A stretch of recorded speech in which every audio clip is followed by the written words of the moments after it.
Bonsoir à tous. Ça fait plaisir de voir autant de monde, de beau monde, dans certains visages que je reconnais d'il y a très longtemps. Moi, je suis Caroline Payou, fondatrice d'Ignition Programme. Et on est très content de faire cet event ce soir.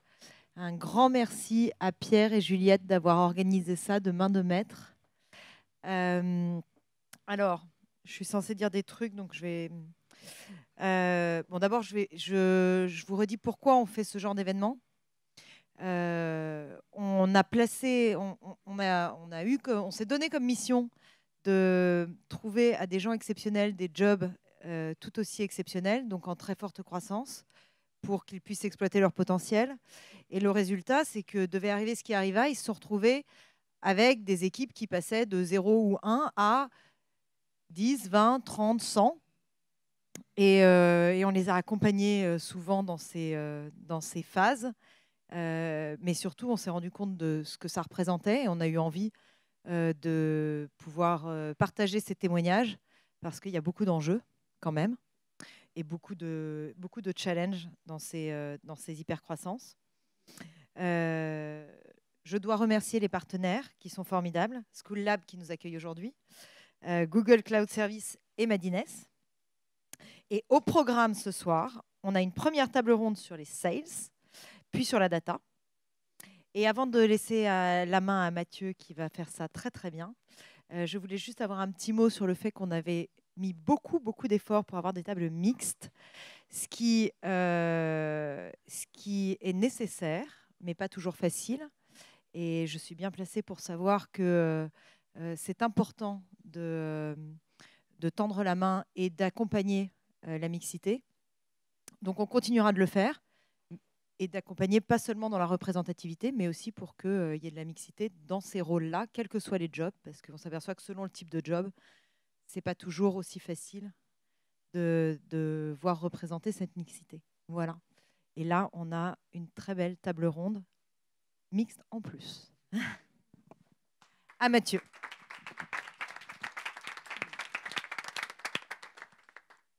Bonsoir. Bon, ben, merci beaucoup à tous ceux qui ont sacrifié un verre ce soir ou un épisode de Game of Thrones. Hein. C'est pas facile jeudi soir à 19h30, surtout quand il commence à faire beau à Paris.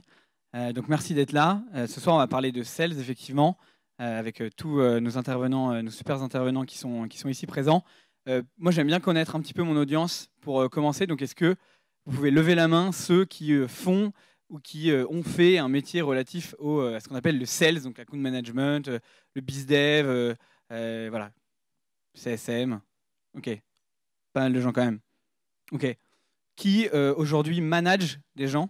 Donc il y a des gens dans son équipe, même si c'est pas des sales, des équipes. Ok, les autres c'est pas grave. Hein. Ok, super. Et qui a déjà, je sais pas moi, au moins vendu un ticket de tombola dans sa vie. Du coup, c'est quand même ce que c'est vendre des choses. Ok, très bien. Alors, ce soir, le sujet, c'est les head of sales, donc comment structurer, comment gérer ces équipes de sales. On va aborder deux thèmes principaux. Le premier thème, c'est l'homme ou la femme derrière le head of sales. Qu'est-ce qu'il pense, quelles questions il se pose, comment il vit ces situations. Et le deuxième sujet, ça va être comment gérer et comment structurer ces équipes de sales quand elles grandissent, donc dans des phases aujourd'hui de scale-up, puisqu'on a un écosystème qui devient de plus en plus mature. Et donc pour parler de ces sujets-là, on a 4 super intervenants. On a Cyril, qui, pour commencer, qui était VP Search de Criteo et qui, je crois, est arrivé premier BizDev à l'époque, il y a 12 ans, si je ne m'abuse. Voilà. Emmanuel, qui est le Head of Sales France de 360 Learnings et qui vient d'annoncer une bonne nouvelle, une levée de 41 millions aujourd'hui dans la presse. Donc on peut applaudir, parce que c'est quand même pas mal. On a Julia, qui est notre Benjamin prometteuse et qui est la Head of Sales de Brigade aujourd'hui. Et on a enfin Henri, qui a de multiples expériences, qui est passé chez Groupon et qui notamment était Head of Sales de Mon Docteur, à l'époque où Mon Docteur avait des équipes sales de plusieurs centaines de personnes. Donc voilà, merci de les applaudir déjà pour commencer, pour mettre un petit peu d'ambiance. Ma première question, c'est que c'est vrai qu'on n'aime pas trop les sales en France. notamment par rapport aux États-Unis où c'est un métier qui est très valorisé, où il n'y a pas de sujet. En France, c'est un petit peu caca d'être sales, vendeur de tapis, etc. Donc moi, ma première question, c'est alors, est-ce que vous pouvez rappeler ce que fait votre boîte? Quand est-ce que vous êtes arrivé? Et pourquoi il vous est venu cette idée un peu folle de faire du sales en France? Alors, tous. Donc, quand vous voulez. Vous battez pas. Ouais. Yes, bonsoir à tous. Du coup, moi, je suis Julia. Je travaille du coup, chez Brigade. Pour ceux qui ne nous connaissent pas, nous, on permet aux entreprises du secteur de la restauration de faire appel à du personnel qualifié. Donc, on travaille avec des indépendants du secteur qui, eux, sont à la recherche de missions au quotidien. Voilà, donc on répond à des besoins ponctuels de personnel. Les équipes sales chez Brigade, du coup, démarchent tout ce qui est restaurant, traiteur, agence événementielle, etc. Voilà. Moi, je suis arrivée chez Brigade il y a 2 ans maintenant. À l'époque, on était une vingtaine de salariés à Paris. Aujourd'hui, on est une 60aine répartis sur la France et le UK. Et pour vous donner un petit peu une idée de la croissance qu'on a fait sur cette période-là, c'est x10 en volume d'affaires. Donc, on a bien grossi. Pour répondre à ta question, du coup, Mathieu, sur pourquoi est-ce que je me suis lancée dans la vente, moi, c'était la partie challenge qui m'intéressait, qu'on retrouve au day-to-day, autant sur des postes de business developer que sur des postes de head of sales. En fait, on est très proche de la croissance. Chaque action qu'on fait compte dans le chiffre. Donc moi, c'est vraiment ce que je venais chercher sur ce pôle-là. Voilà, et je l'ai trouvé.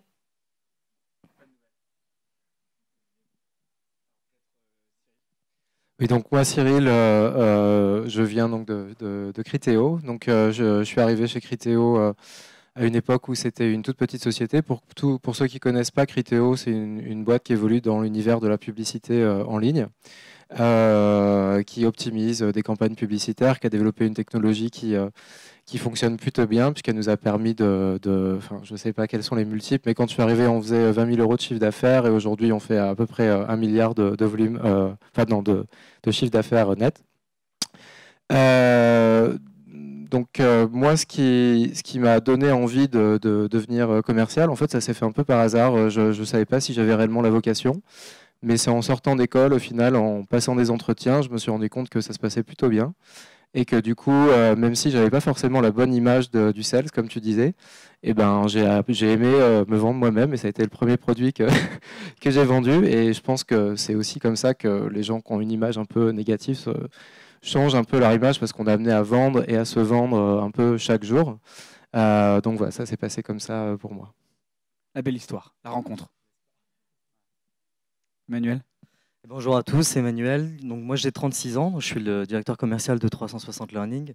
Donc 360 Learning, c'est une NetTech, donc un éditeur du domaine des technologies de l'éducation. Et donc on propose une plateforme de formation digitale qui permet aux entreprises de déployer leur académie digitale interne. Donc pour moi, pourquoi je suis sales? Bon, alors j'avais un papa directeur commercial, donc ça a été un petit peu orienté dès le départ.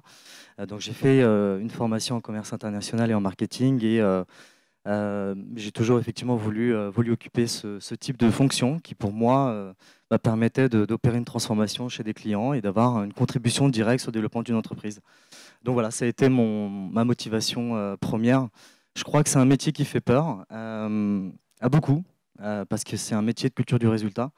Et j'y ai peur, effectivement, quand j'ai démarré, mais quand on franchit ça et qu'on se déploie, on découvre un métier qui est vraiment extraordinaire et sur lequel on peut vraiment se révéler. Donc voilà en ce qui me concerne.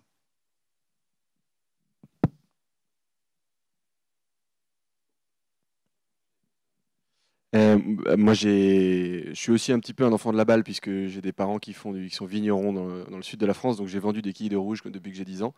Néanmoins, j'avais pas prévu d'en faire mon métier, j'ai toujours pas prévu d'en faire mon métier, mais en passant en école et dans les premières expériences où je suis allé faire du conseil parce que c'était classe, j'ai réalisé que j'étais assez malheureux, en particulier parce que je sentais assez peu mon implication directe sur l'entreprise et la création de valeur. Je suis tombé complètement par hasard chez Groupon, et la chance que j'ai eue et qui m'a donné le virus, c'est d'abord de trouver des mentors, c'est-à-dire des gens qui avaient un cerveau et qui étaient commerciaux, qui étaient directeurs commerciaux, Je ne savais pas que c'était compatible. Et par ailleurs, de réaliser ensuite rapidement que c'était un métier beaucoup plus technique que ce qu'on imaginait. Et que la vente était en fait pas une posture et pas un soft skills, un numéro de claquette, mais que la vente c'était un enchaînement de méthodes, de techniques, et que plus les méthodes et les techniques étaient poussées, meilleur on était. Et c'est comme ça que je me suis pris au jeu et que j'ai réalisé que j'étais pas trop mauvais et qu'en plus, ce qui est assez formidable dans ce job, et c'est une des fiertés que j'ai eues dans les 3 jobs de direction commerciale que j'ai faites, qui systématiquement étaient assez extensifs avec beaucoup de monde, c'est que je crois, avec assez peu de modestie, mais j'en ai rarement, je crois avoir développé des vocations chez les gens. C'est-à-dire fait goûter à des gens au goût du sales, à la satisfaction que ça peut amener et au développement personnel que ça permet d'obtenir. Ok, merci beaucoup. La seconde question, c'est comment est-ce qu'on passe du bon sales justement au bon manager, et du coup comment est-ce qu'on continue à se former, puisque comme tu l'as dit très bien, c'est un métier plus technique qu'il n'y paraît. Et donc du coup comment est-ce qu'on fait ça? Peut-être Julia, toi tu m'avais dit que tu faisais beaucoup de déjeuners notamment. Est-ce qu'il y a d'autres techniques pour continuer à se former quand on grandit avec sa boîte? Démuté.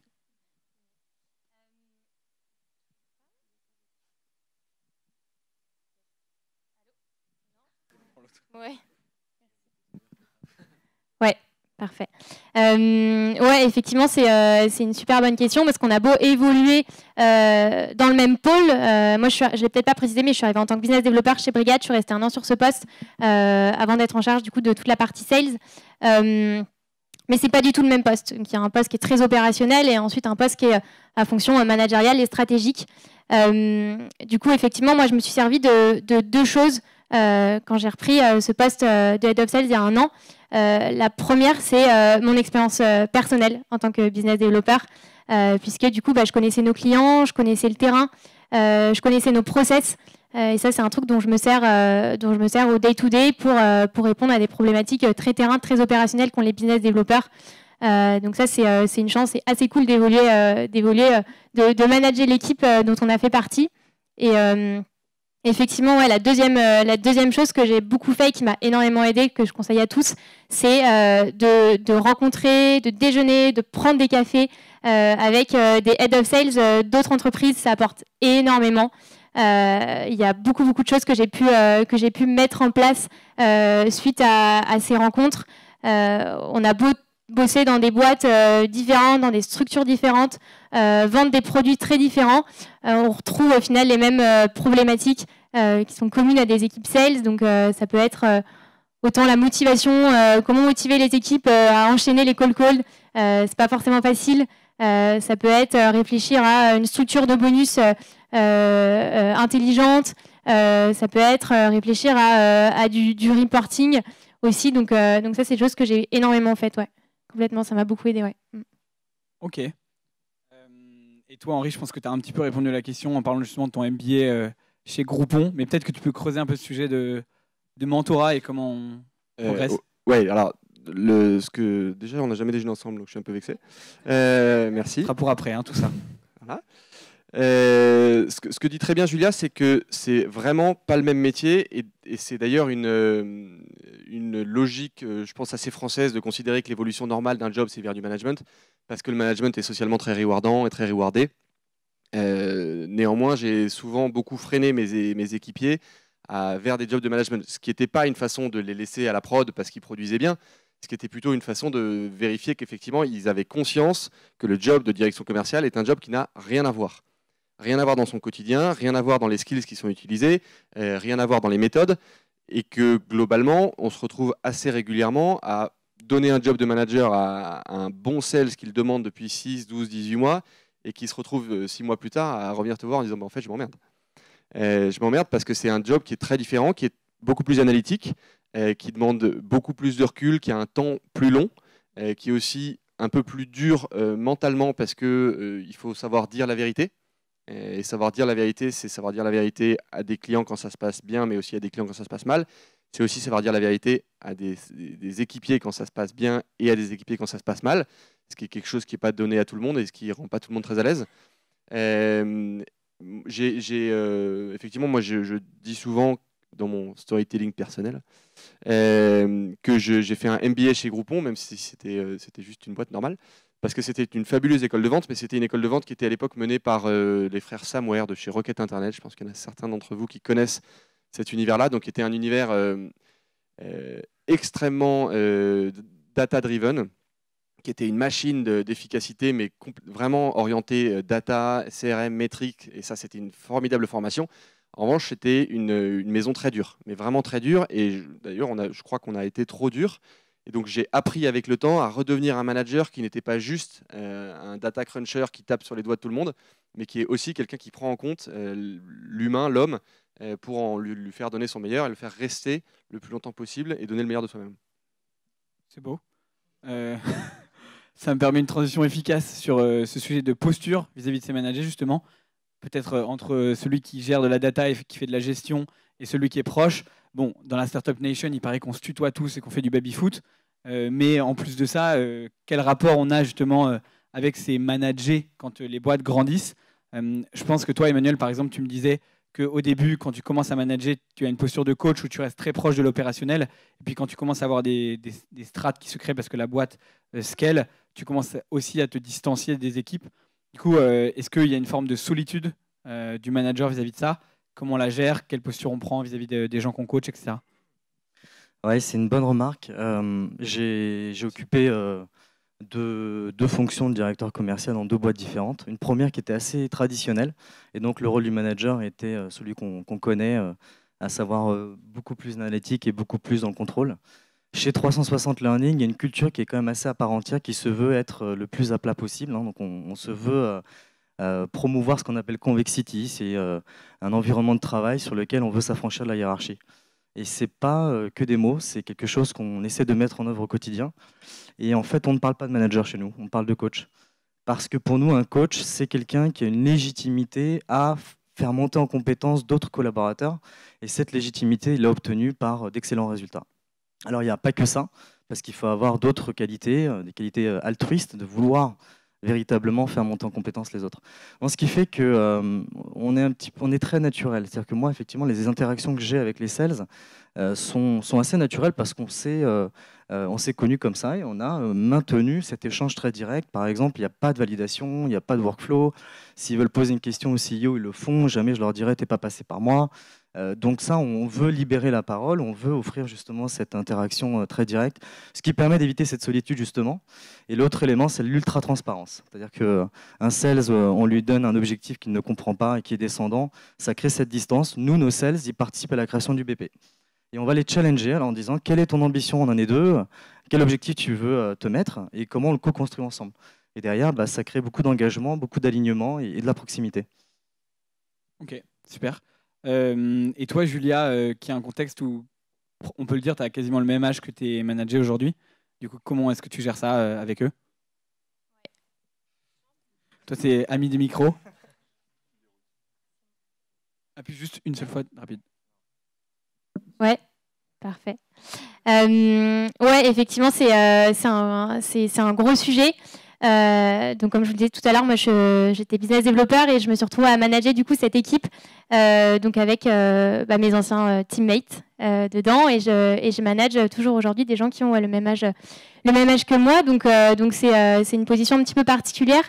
Il y a un compromis à trouver entre rester proche de ces équipes et garder un certain recul pour moi. Donc rester proche de ces équipes, c'est hyper important, déjà pour garder un pied un pied dans le terrain et donc dans le business, et aussi avoir ces échanges, cette communication transparente, libre entre le manager et ses managers. Et ça, c'est quelque chose qu'on fait beaucoup. C'est toujours un petit peu compliqué de manager des gens qui pourraient être nos potes. Et la deuxième raison pour laquelle moi j'attache beaucoup d'importance à prendre ce recul, cette distance, c'est pour pouvoir répondre à ma mission de Head of Sales, qui consiste essentiellement à se projeter, en fait, à créer une équipe sur le long terme, donc avoir une vision beaucoup plus long terme. Et pour ça on a vraiment besoin de step back, un petit peu de s'écarter du terrain, du coup, de tous les challenges, du day to day qu'un business développeur peut avoir. Donc moi, j'ai vraiment besoin de se prendre aussi de prendre ce recul vis-à-vis des équipes. Voilà, donc il y a un bon compromis à trouver entre les deux. Ouais. Juste un truc sur ce sujet particulier de la fixation de la distance. Il y a pour moi un petit moyen très concret que j'ai souvent proposé à des middle managers pour savoir si est-ce que tu sors avec tes gars, est-ce que tu prends un verre le jeudi soir et en même temps est-ce que tu es copain, est-ce que tu n'es pas copain, il y a une limite à pas franchir, c'est dans la création de la relation interpersonnelle. Est-ce que je garde à tout moment la liberté de dire la vérité et de dire la vérité sur tout. Donc effectivement pouvoir être transparent, mais quand tu es rentré trop loin ou trop près dans les relations avec tes managers et que du coup ça t'empêche de dire la vérité parce que l'humain est devenu trop envahissant, c'est qu'il faut corriger. Donc cette notion, le fait de se regarder dans la glace en disant est-ce que pour chacun des membres de mon équipe, je suis en capacité de lui dire toute la vérité, c'est un bon signal d'alarme. Ok, je pense que c'est aussi le sujet de est-ce qu'il faut faire des boîtes avec ses amis ou pas. Je pense qu'il y a pas mal de fondateurs ici qui ont dû connaître l'expérience de faire des boîtes avec leurs potes. Hashtag Skello, par exemple. Là-bas, salut. Je rebondis du coup sur ce sujet de culture qui permet aussi de garder le contact et de faire que les boîtes progressent en étant alignées sur le plan humain, en plus du management. Donc notamment toi, Cyril, sur Criteo. Tu te dis, tu es arrivé quand Criteo faisait 20 000 € de chiffre d'affaires. Vous êtes après devenu des milliers de personnes. Vous avez lancé une IPO, vous êtes parti aux États-Unis, vous êtes parti dans pas mal de pays. Du coup, comment est-ce qu'on fait pour maintenir le feu sacré entre les équipes quand les boîtes grandissent par ce sujet de culture? Quels sont les défis à relever qui te semblent les plus tricky? La notion de culture, surtout quand on est dans une boîte qui est jeune, où il y a un certain dynamisme, elle est importante pour tous les gens qui étaient là au début, quoi. C'est-à-dire tous les gens qui ont connu cet engouement, cette énergie, c'est les gens qui doivent la transmettre aux générations futures. Et ça existe à l'intérieur de la boîte quand elle grandit, donc sur son sol. Mais ça existe d'autant plus à l'international où là, c'est plus dur parce que les gens sont loin, on ne les connaît pas, ils ont eux-mêmes des cultures qui sont différentes, même pas une culture d'entreprise, ils ont des cultures qui sont différentes. Donc je pense que la première chose qui est clé dans la croissance et le fait de vouloir garder cette culture, c'est tout simplement l'intégration. Et pour moi, quand on grossit, quand une boîte grossit, c'est vraiment le point d'attention qui est clé, c'est comment j'intègre les nouvelles personnes dans l'entreprise pour que, en gros, ils comprennent quelle est notre dynamique, ils aiment cette énergie, se sentent portés par cette énergie, parce que en général, si c'est bien passé, c'est comme un virus, on l'apprend. Et puis de deux, c'est des gens qui vont être amenés à bosser avec d'autres gens, notamment dans d'autres pays, et qui du coup vont être à même de conserver cette culture. Et c'est vrai que à partir du moment où cette culture d'intégration change, c'est là où les gens dans la boîte changent parce que tout simplement, ils n'ont jamais connu cet engouement, alors qu'on pourrait, dans un sens, tout le monde, en tant que contributeur, pourrait le faire. Et ça passe par vraiment chacun. Dès qu'on a inclus dans un process de recrutement, on fait passer des entretiens à quelqu'un, il faut qu'on lui fasse passer cette idée de dynamisme. Est-ce qu'elle fit avec cette envie de bien faire? Et puis après, tout au long du parcours, quand la personne arrive, comment on l'accueille, quels sont les process de formation, est-ce qu'ils utilisent 360 Learning non, c'est vrai que vraiment, chacun est responsable du fait de conserver cette culture et chacun y trouve son intérêt parce que je pense que quand on a connu cette énergie, on n'a pas envie de la perdre et c'est un peu à chaque fois qu'on voit la boîte qui passe de 10 à 20, de 20 à 50, de 50 à 100, etc. La crainte des gens qui ont connu les débuts, c'est que la boîte change et que du coup, on ne s'y retrouve pas. Et en fait, c'est la responsabilité de chacun de faire en sorte que ça se passe comme ça. Ok, chacun doit se sentir responsable. Et toi, peut-être, Henri, tu peux nous partager ton expérience chez Mon Docteur, où il y avait pareil des sujets, peut-être pas à l'international, mais plutôt en province. Comment est-ce que tu fais pour garder l'alignement avec des gens qui sont à Avignon, à Rennes, à Strasbourg, à Nantes, dans toutes ces villes C'est pas mal, qui sont pas Strasbourg, Paris. Voilà. C'est pas mal, c'est bien. joli. Ouais. Effectivement, il y a cette notion de centre et de périphérie, et que ce soit de Paris à New York, ou que ce soit de Paris à Avignon, ou que ce soit du codir au service client, il faut faire attention aux gens des périphéries.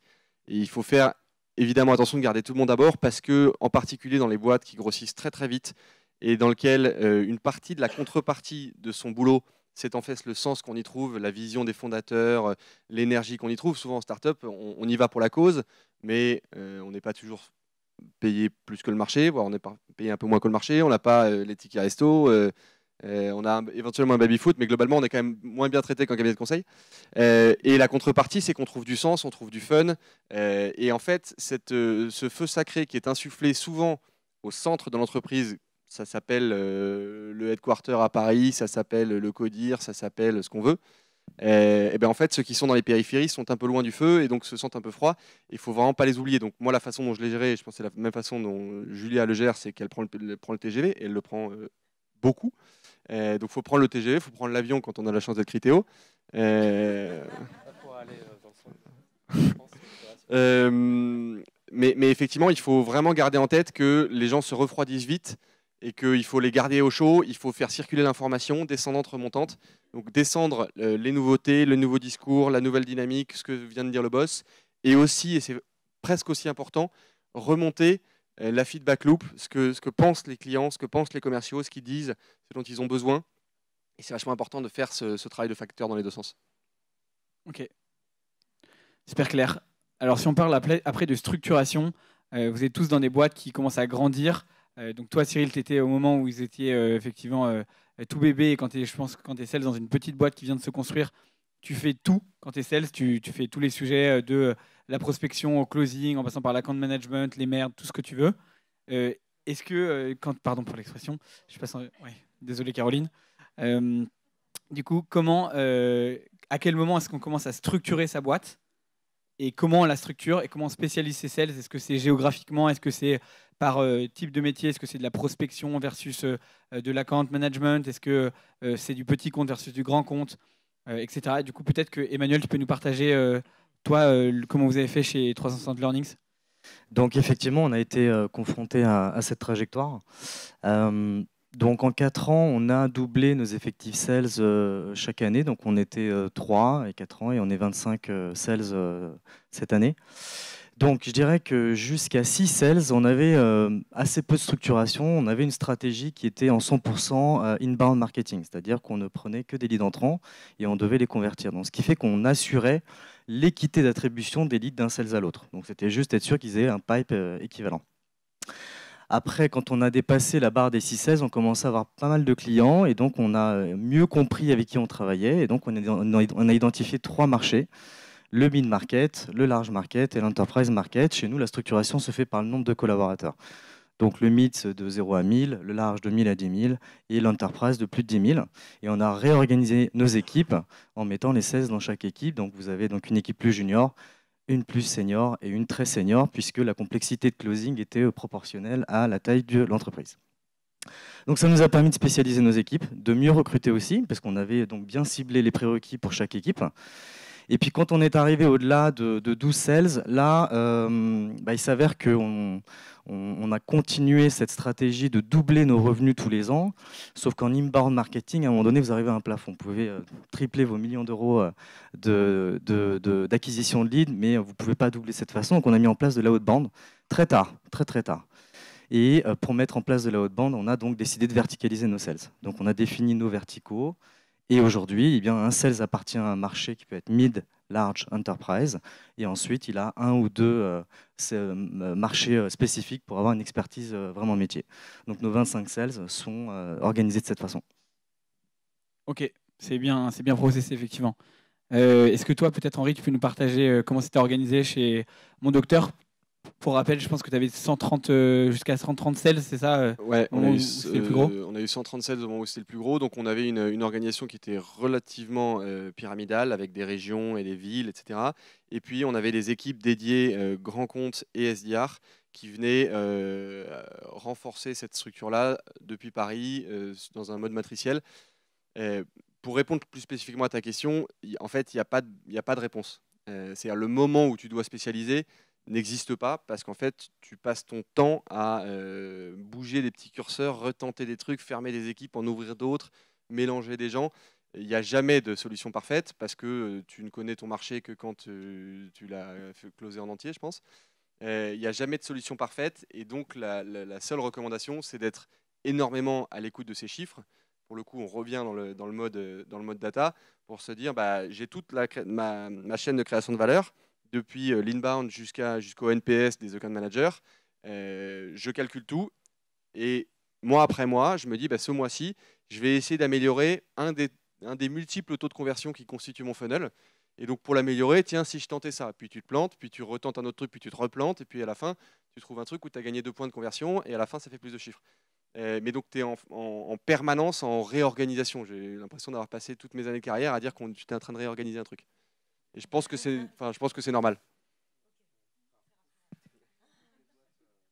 Peut-être Cyril, tu veux ajouter quelque chose? Moi, je confirme, enfin, à toutes les étapes, quelle que soit la taille, et puis, je parle de mon expérience, mais on peut regarder plus gros, il n'y a qu'à voir juste à côté d'ici, chez Google. Toutes les boîtes sont en réorganisation permanente, et je pense qu'il ne faut pas avoir peur de le faire, parce que c'est aussi comme ça, comme tu disais Henri, qu'on saisit des opportunités, et puis c'est normal, et même ça permet à chacun aussi se remettre en question à un certain moment. Ça permet aussi de créer la dynamique. Quand quelqu'un commence à s'ennuyer dans son job, c'est des focus différents, donc sans parler forcément de progression, ça augmente le champ des possibles, ou ça permet de spécialiser. Ça crée souvent de la frustration, mais cette frustration, elle est compensée par le fait que ce soit des nouvelles expériences, et c'est vraiment, je pense, aux managers, là, pour le coup, de projeter leurs équipes dans ces nouveaux jobs, parce que souvent, comme chacun, on a une réticence au changement, alors que le changement, pour la plupart du temps, c'est une grosse opportunité. Ouais. Quoi ? Je dis, le changement, c'est maintenant.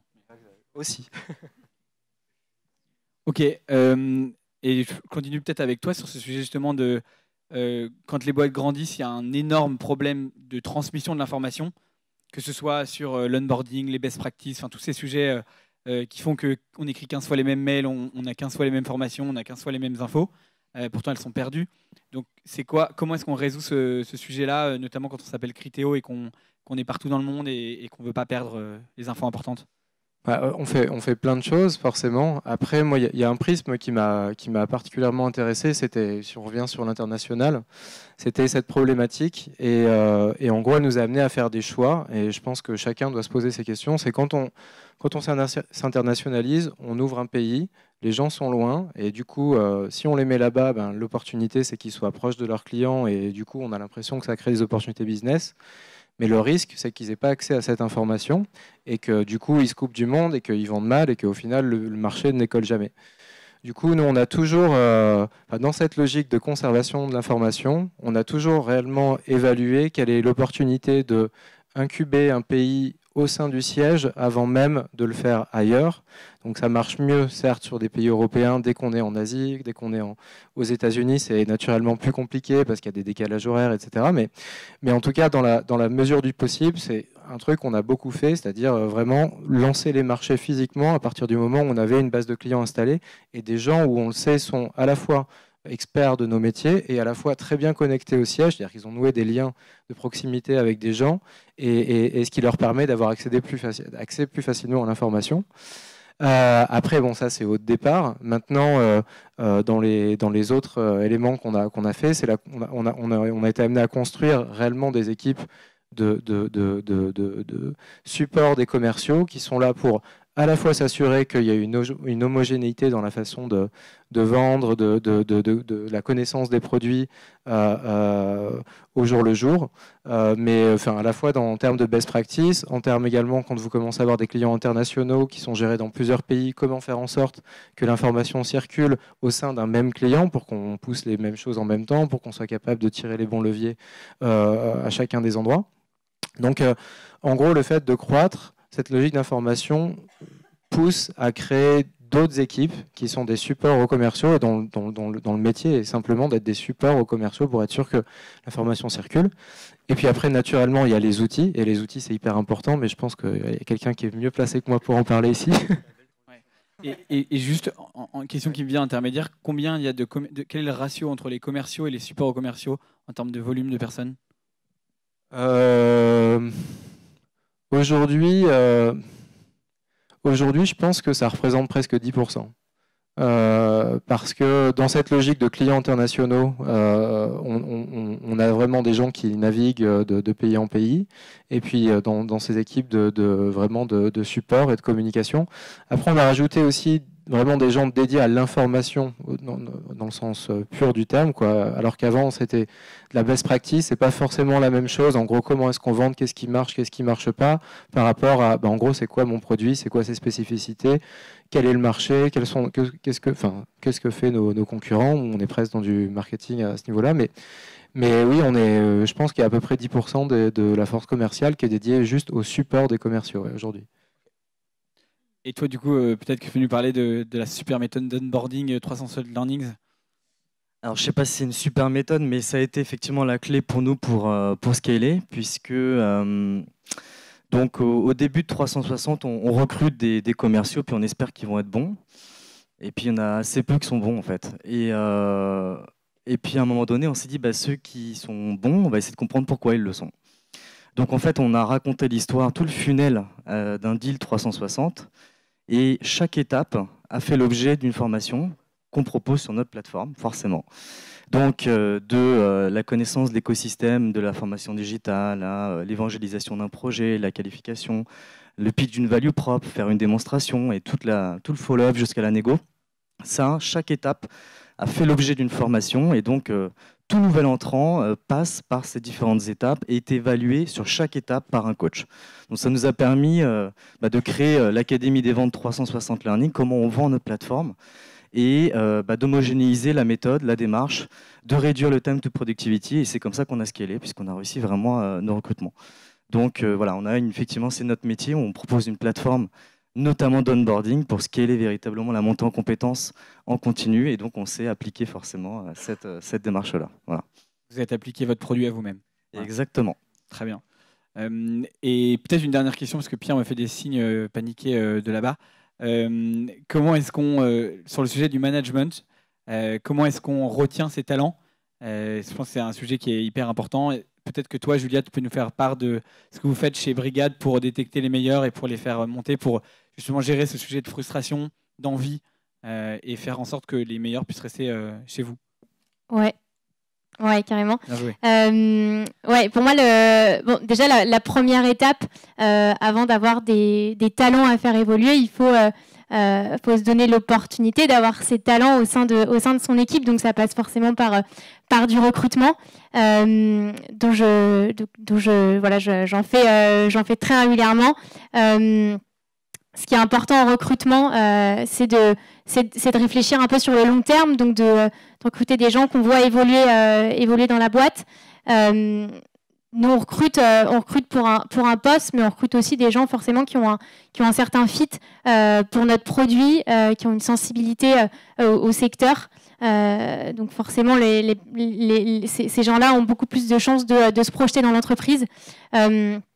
Anticiper le recrutement aussi pour anticiper les évolutions, c'est hyper important. Et la deuxième phase très importante pour se donner l'opportunité d'avoir des talents, c'est bien sûr l'onboarding. Donc ça, c'est quelque chose auquel j'attache énormément d'importance. C'est une des premières choses que j'ai mis en place quand j'ai pris ce poste-là. Donc on a une phase d'onboarding qui est assez claire, assez carrée, de 3 semaines intensives. Et l'objectif, c'est de donner l'opportunité à chaque nouveau sales de réussir et d'évoluer dans la boîte. Effectivement, maintenant, il faut faire évoluer ses talents. Donc, rester bien à l'écoute des souhaits de chacun. Donc, en établissant une communication hyper transparente, en amenant le sujet sur la table. Donc, vraiment bien connaître ses profils. Et puis, une fois qu'on connaît les souhaits de chacun, son potentiel futur poste. Et puis une fois que ça est fait, bien sûr, donc accompagner le sales dans son nouveau poste. Et c'est vrai que tu parles de frustration. Effectivement, la difficulté quand on a des talents, c'est de pas les faire évoluer trop vite parce qu'on n'a pas encore obtenu le meilleur d'eux-mêmes sur la durée, mais pas dans trop longtemps non plus parce qu'on crée la frustration. Donc ouais, les deux outils que je donnerais, c'est enrichir la mission sales en fonction du souhait de la personne et quelque chose d'autre que nous, on est en train de mettre en place, c'est de créer un challenge sur le long terme, donc qui va être potentiellement sur le semestre, voire sur l'année, pour justement mettre l'accent sur la nécessité de bien performer sur la durée. Voilà. Et ça donne aussi des deadlines aux gens qui souhaitent évoluer et des critères assez clairs. Ok, mais de toute façon, c'est vrai que le sales est probablement l'employé le plus impatient de toutes les boîtes.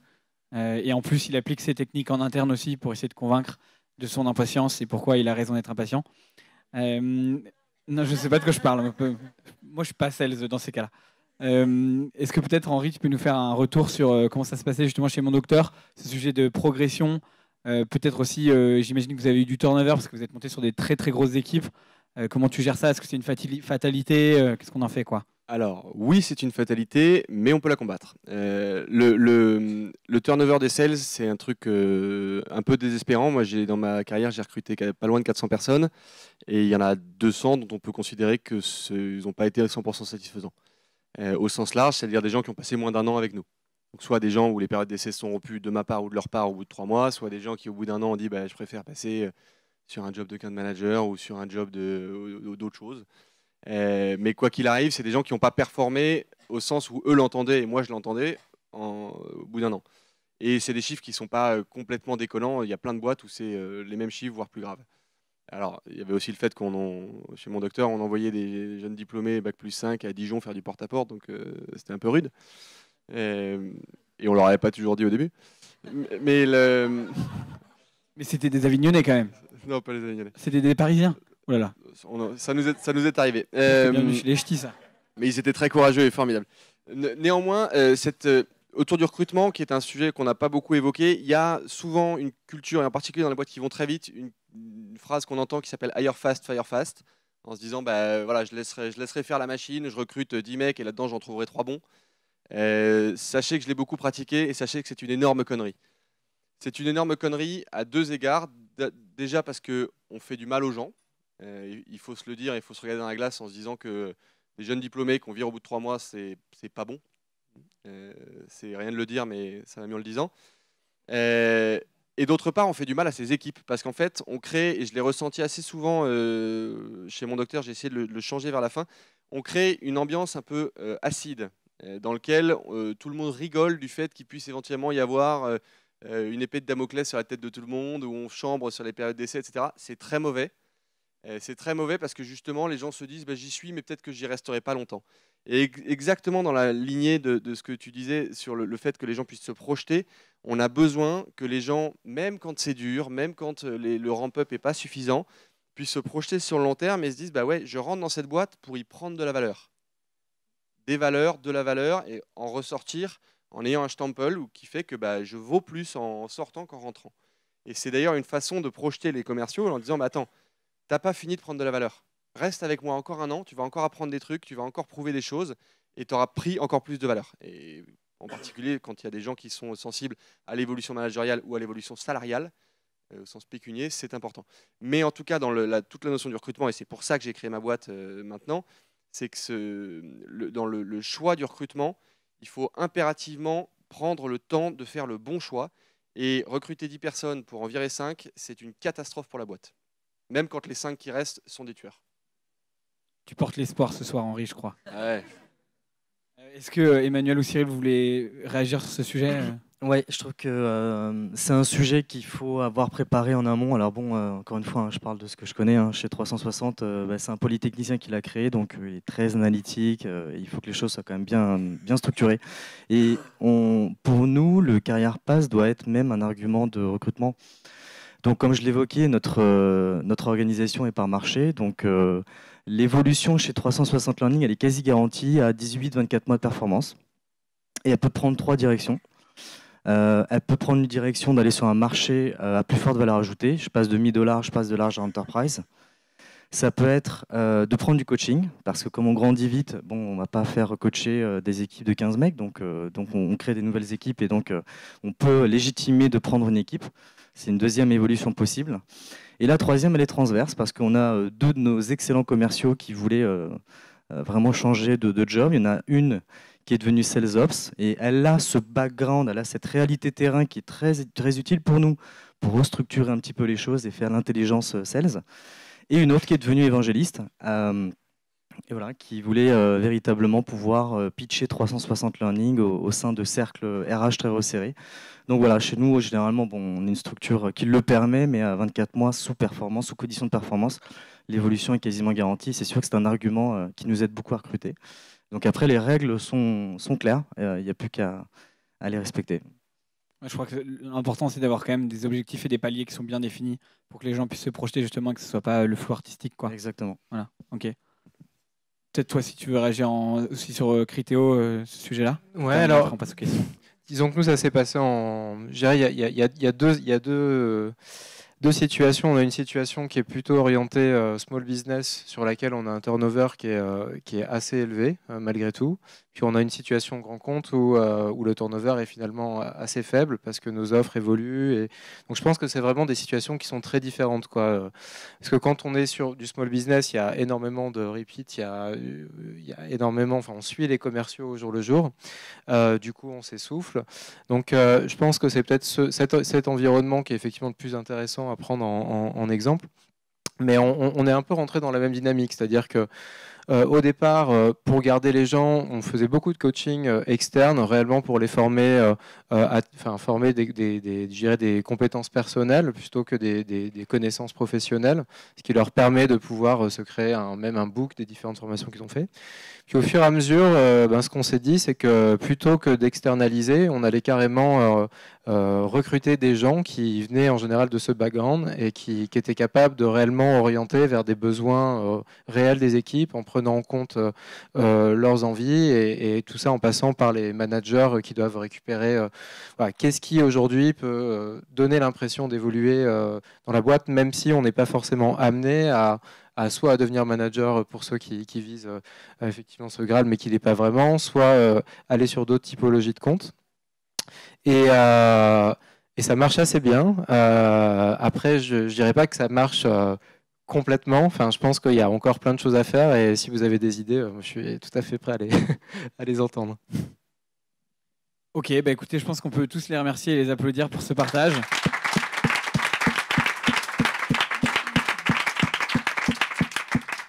Et après, on va devoir passer à la table ronde. Enfin, on va avec joie passer à la table ronde data.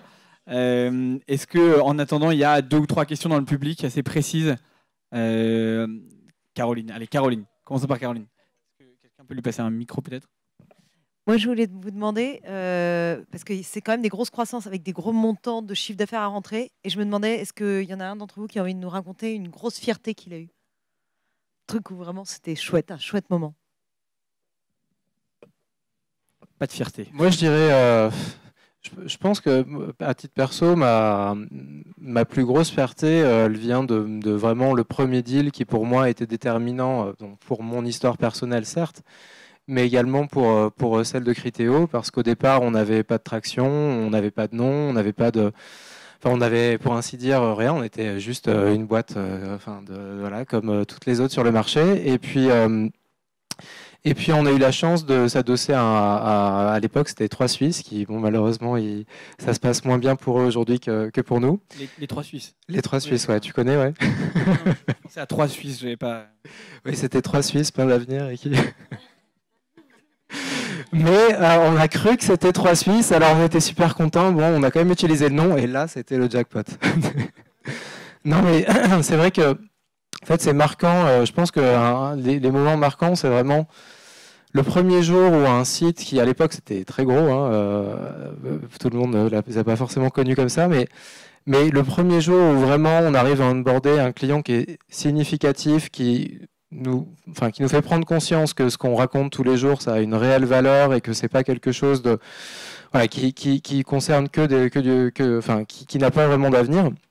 Et puis donc le fait de les signer, et puis après le fait de voir que notre agilité, notre envie de bien faire, etc., a permis de construire une relation sur le long terme. Et finalement, enfin, ces 2-3 premiers deals, mais je pense à 3Sus que ça a été vraiment le premier, quoi, que Press Minister était pas mal aussi. Mais c'est vraiment des gens où on était à un stade où on pouvait les prendre à bras le corps et qui, du coup, ces premières choses qu'on a fait avec eux nous ont permis de construire sur l'avenir. Et c'est des gens qui nous ont accompagnés à chaque stade de croissance. C'est encore des gens aujourd'hui qui sont nos meilleurs bêta-testeurs dans énormément de projets et du coup, qui ont une valeur inestimable à mes yeux. Ok, belle continuité. Toi, Emmanuel, ouais. Alors, comme on est sales, forcément, la fierté peut être associée à la victoire d'un beau deal. Ça, c'est évident. Pour nous, c'est SNCF. On a gagné le projet SNCF. C'est 24 universités, 150 000 personnes. Donc, 300 Lines gagne ce dossier. Ça a été une bombe sur le marché. Mais c'est pas ça ma plus grosse fierté. À titre personnel, ma plus grosse fierté, c'est quand je vois un sales devenir, à mon sens, meilleur que moi sur le terrain. Je me rappelle d'un consultant en stratégie qui voulait donc devenir sales chez 360 Learning. Il n'avait jamais été sales, mais il avait des qualités indéniables. Et ce garçon, on a travaillé ensemble pendant 2 ans, je l'ai beaucoup coaché, et aujourd'hui, je considère qu'il est meilleur que moi sur le terrain. Et donc, ça, je crois que c'est une belle victoire pour un coach. Donc ça, c'est voilà, une fierté importante pour moi. Ouais, moi, ma plus grosse fierté, c'est... je dirais que c'est de faire évoluer mes équipes. Donc, c'est faire évoluer un business developer sur un autre poste, sur un poste de compte, sur un poste de key account. Donc, chose qui s'est passée 2 fois pour moi. Donc, c'est quelque chose dont je suis très fière parce que ça veut dire qu'on a réussi son onboarding, qu'on a réussi à le faire monter en compétences, qu'on a réussi à lui donner envie d'évoluer chez Brigade, de rester dans la boîte, de se projeter. Donc ouais, je dirais que c'est une grosse fierté et pour moi c'est la mission d'un manager, c'est avant tout de faire réussir ses équipes. Donc ouais. Le gros avantage qu'on a en étant commerciaux, c'est que de la fierté, on en a tout le temps, parce qu'on est le métier de la lumière. En sales, on n'a que des bonnes nouvelles, parce qu'on ne parle de toi que quand tu gagnes. À l'inverse, tu as d'autres postes dans l'entreprise, il ne faut pas les oublier, qui n'ont que des mauvaises nouvelles. Donc, qui n'ont que des merdes. Et leur fierté à eux, c'est quand on n'entend pas parler d'eux. Les devs, on parle d'eux que quand ça pète. Les account managers, on parle d'eux que quand il y a un churn. Donc, je trouve ça beaucoup, beaucoup plus dur que nous, où on parle de nous que quand il y a des bonnes nouvelles. Donc, c'est cool. Ils sont mieux payés que nous, les devs, quand même. Hein. Donc, fais tes objectifs, ça ira mieux. Hein.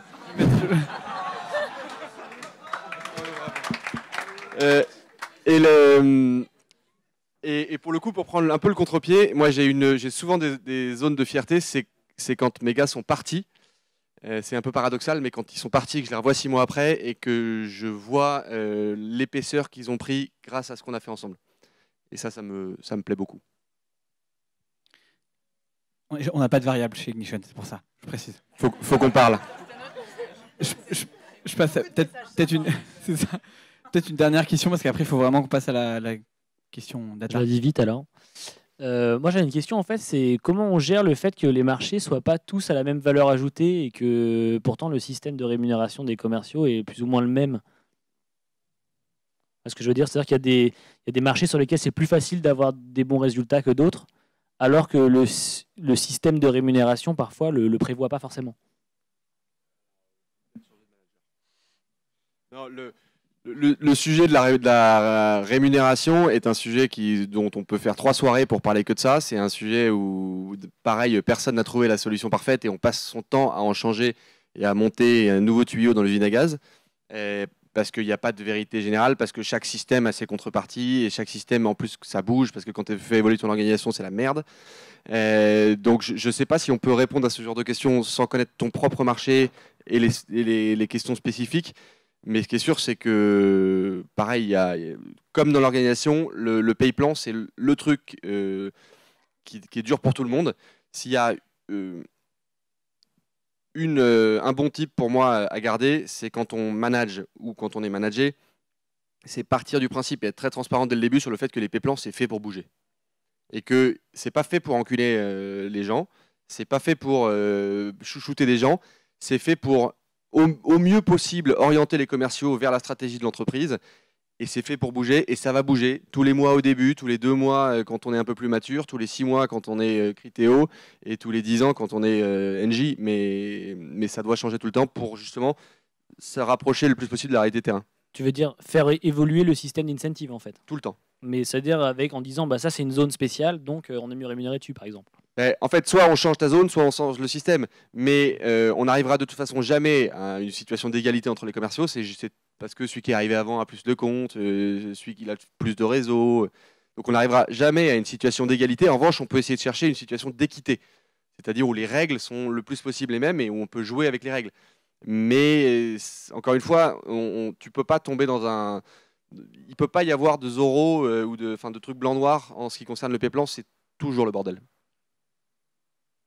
Comment tu l'expliques alors?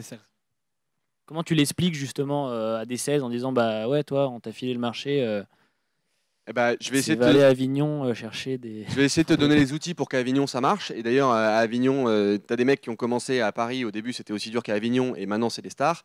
Donc je vais essayer de t'aider à y aller. Et puis ensuite peut-être que tu peux intégrer dans ton pay-plan un ramp-up sur les 6 premiers mois pour amortir son variable sur les 6 premiers mois.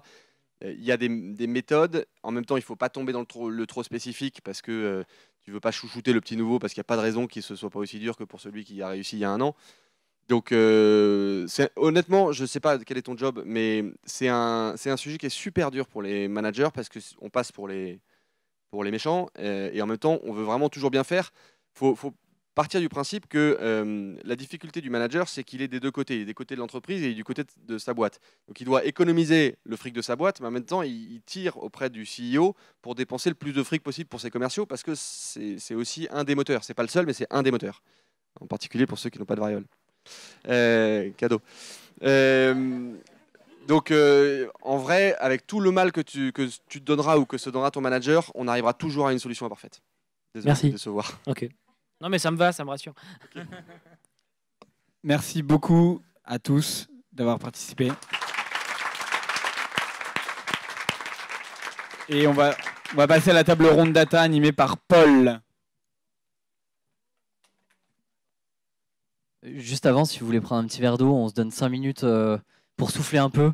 Et comme ça, on reprend juste après. Ça roule? Bonsoir. Bon, merci beaucoup d'être venu ce soir. Moi, je suis hyper content qu'on fasse une table ronde sur la data. Parce que j'ai la sensation parfois que les techs, c'est un peu les mecs qu'on met dans un coin et on sait qu'on en a besoin, on sait que quand on revendra sa boîte, c'est ce qui va nous faire gagner plein de thunes, mais on ne s'intéresse pas forcément à ce qu'ils font. Et du coup, je suis hyper content qu'on rentre un peu dans ce sujet-là. Je vais commencer déjà par vous expliquer qui je suis et ce que je fais. Et puis après, on va laisser nos invités aussi nous dire qui ils sont. Du coup, moi, je travaille chez Nation Programme, grosse surprise. Et mon boulot, justement, c'est d'accompagner des candidats qui se positionnent sur des métiers techniques. Donc, data, certes, CTO, développeur, UX, UI, bon, plein de trucs comme ça. Et du coup, moi, mon job, c'est de comprendre ce qui se passe. Je vais vous demander peut-être juste de vous présenter chacun votre tour. Bon, vos noms, prénoms, ils sont sur le tableau. Moi, ce qui m'intéresse, je trouve que c'est intéressant aussi pour les autres, c'est peut-être que vous nous disiez, pour chacune de vos boîtes, quand vous êtes arrivé, combien vous étiez, et aujourd'hui, combien vous êtes, qu'on se rend compte un petit peu peut-être de la progression que ça représente. Et du coup, le scale, on en parlera, il y a plusieurs types de scaling, je pense. Mais il y a un scale qui est le plus connu, c'est celui du nombre d'équipes qui grandit. Et donc, ça nous donnera un élément intéressant à discuter. Voilà, je vous laisse qui veut se présenter en premier. Amaury. Bonsoir, Amaury, du coup. Je suis rentré chez Conto, on était 30, 35, 40, et là on est 140 en 1 an et demi à peu près. C'est par phase, ouais. Il y a des moments où on n'arrive même pas à retenir les prénoms des gens qui arrivent, c'est un truc assez dingue. Voilà. Qu'est-ce que je fais moi chez Conto? Je sais pas, en fait chaque métier est un peu différent. Moi je fais trois trucs qui en fait sans rien à voir. C'est un petit peu, je suis un peu l'homme orchestre. Du coup il y a des fonctionnalités intelligentes, on pourrait revenir, mais bon, par exemple on arrive à extraire la TVA automatiquement des factures, ça c'est derrière Algo Data. On a toute une partie BI, infrastructure data. C'est récupéré sur moi. Il y a d'autres boîtes, ça serait peut-être dans une équipe archi. Infrastructure, pardon. Et, oula, le gros mot. Et le dernier pan, c'est la détection de fraude. Ça, c'est vraiment un truc très métier pour nous. Voilà. On pourrait revenir là-dessus plus tard, peut-être. Merci. Alors, Maxime, VP Growth and Data de ManoMano. Je suis arrivé chez ManoMano, on était une vingtaine, donc une petite famille. Aujourd'hui, on est plus un petit village. On est 380. Donc, c'était en 3 ans et demi. Et je m'occupe en fait de 6 équipes, 3 qui sont growth, donc la partie acquisition, où on développe des algorithmes pour pouvoir faire du bidding, enfin pour pouvoir, pardon, jargon complet. On développe des algorithmes pour pouvoir faire du marketing sur le search. Après, une partie SEO, donc c'est optimiser le référencement de ManoMano avec une vision assez industrielle du SEO parce qu'on a un gros site, une partie CRM et puis après une autre partie data, donc data science, data engineering et une équipe assez récente data analyse. Ouais, génial. Alors, Charles-Marie Desjardins, moi, j'ai commencé en sortant d'école dans une start-up dont j'étais CTO et cofondateur. Ça a duré 7 ans, donc je suis rentré, on était donc 3, et je suis sorti, on était une 50aine. Et je suis rentré chez Google, je ne sais pas combien on était, maintenant on doit être un peu plus de 100 000, je pense. Ce qui est intéressant, c'est qu'en fait, même dans une boîte aussi grosse, l'air de rien, il y a des équipes qui grossissent très vite. Moi, je suis vraiment sur la partie cloud. Dans mon équipe, je suis rentré, j'étais le 10e. Maintenant, on est une 50aine. Donc, finalement, j'ai vécu 2 fortes croissances. On a assez peu de mini-scale à l'échelle de Google, évidemment. Mais et du coup, c'est assez passionnant parce que j'ai vu ça côté startup en ayant un petit peu les rênes d'une certaine façon. Et de l'autre côté, où je subis plus, entre guillemets, mais où je vois ça d'un regard différent et d'un regard forcément un tout petit peu plus industrialisé parce qu'à l'échelle de Google. Et donc Google Cloud, très rapidement, c'est un cloud public où on a plein de services, sur de la donnée notamment. Et moi, j'accompagne donc les clients sur tout ce qui est architecture, tout ce qui est questions techniques, points techniques et autres. Voilà. Je t'en prie. Et donc bonjour à tous, moi je suis Pauline, je suis chez Doctrine. Pour ceux qui ne connaissent pas, c'est un moteur de recherche juridique pour les professionnels du droit. Et donc, je suis data scientist depuis quasiment 2 ans, ça fera 2 ans en juin, et je suis depuis peu manager également de data scientist. Et donc, la data science à Doctrine, c'est beaucoup de ce qu'on appelle le NLP, Natural Language Processing, c'est comment faire apprendre à un algorithme à comprendre automatiquement une décision de justice, à comprendre qui sont les parties, qui sont les avocats, ce genre de choses. Et donc quand je suis arrivée, on était une dizaine, je crois que j'étais la 10e ou la 11e, et aujourd'hui on est 80. Et dans l'équipe tech, on est à peu près une 30aine, je pense. Voilà. Merci beaucoup. Du coup, pour revenir un peu sur ce dont on va discuter, donc moi je les ai tous rencontrés avant, formidable moment d'échange, et il y a 2 choses qui sont vraiment ressorties de nos conversations. Il y a dans un premier temps vraiment la data et du coup au sens plus large la technique, comment est-ce qu'elle s'adapte à un scale. Donc on va rentrer un petit peu dans le détail, mais on va essayer d'éviter de rentrer dans le détail technique, rester quand même sur un truc compréhensible par tout le monde. Je ne sais pas si les gens ici sont très techniques ou pas. Et puis le deuxième pan, qui est en fait le pan qui revient à toutes les sauces, c'est effectivement l'humain lors d'un scale. Et du coup, on parlera ça dans un deuxième temps. Du coup, pour notre première partie, il y a une petite chose que je trouve assez intéressante d'éclaircir. Quand on parle de data en startup, j'ai l'impression que ça peut être très différent en fonction des boîtes et des business. Alors, je voudrais avoir votre avis sur est-ce que vous faites la distinction entre ce que j'appelle en tout cas la data au service du business versus la data au service du produit. Si c'est pas clair, je vais préciser rapidement.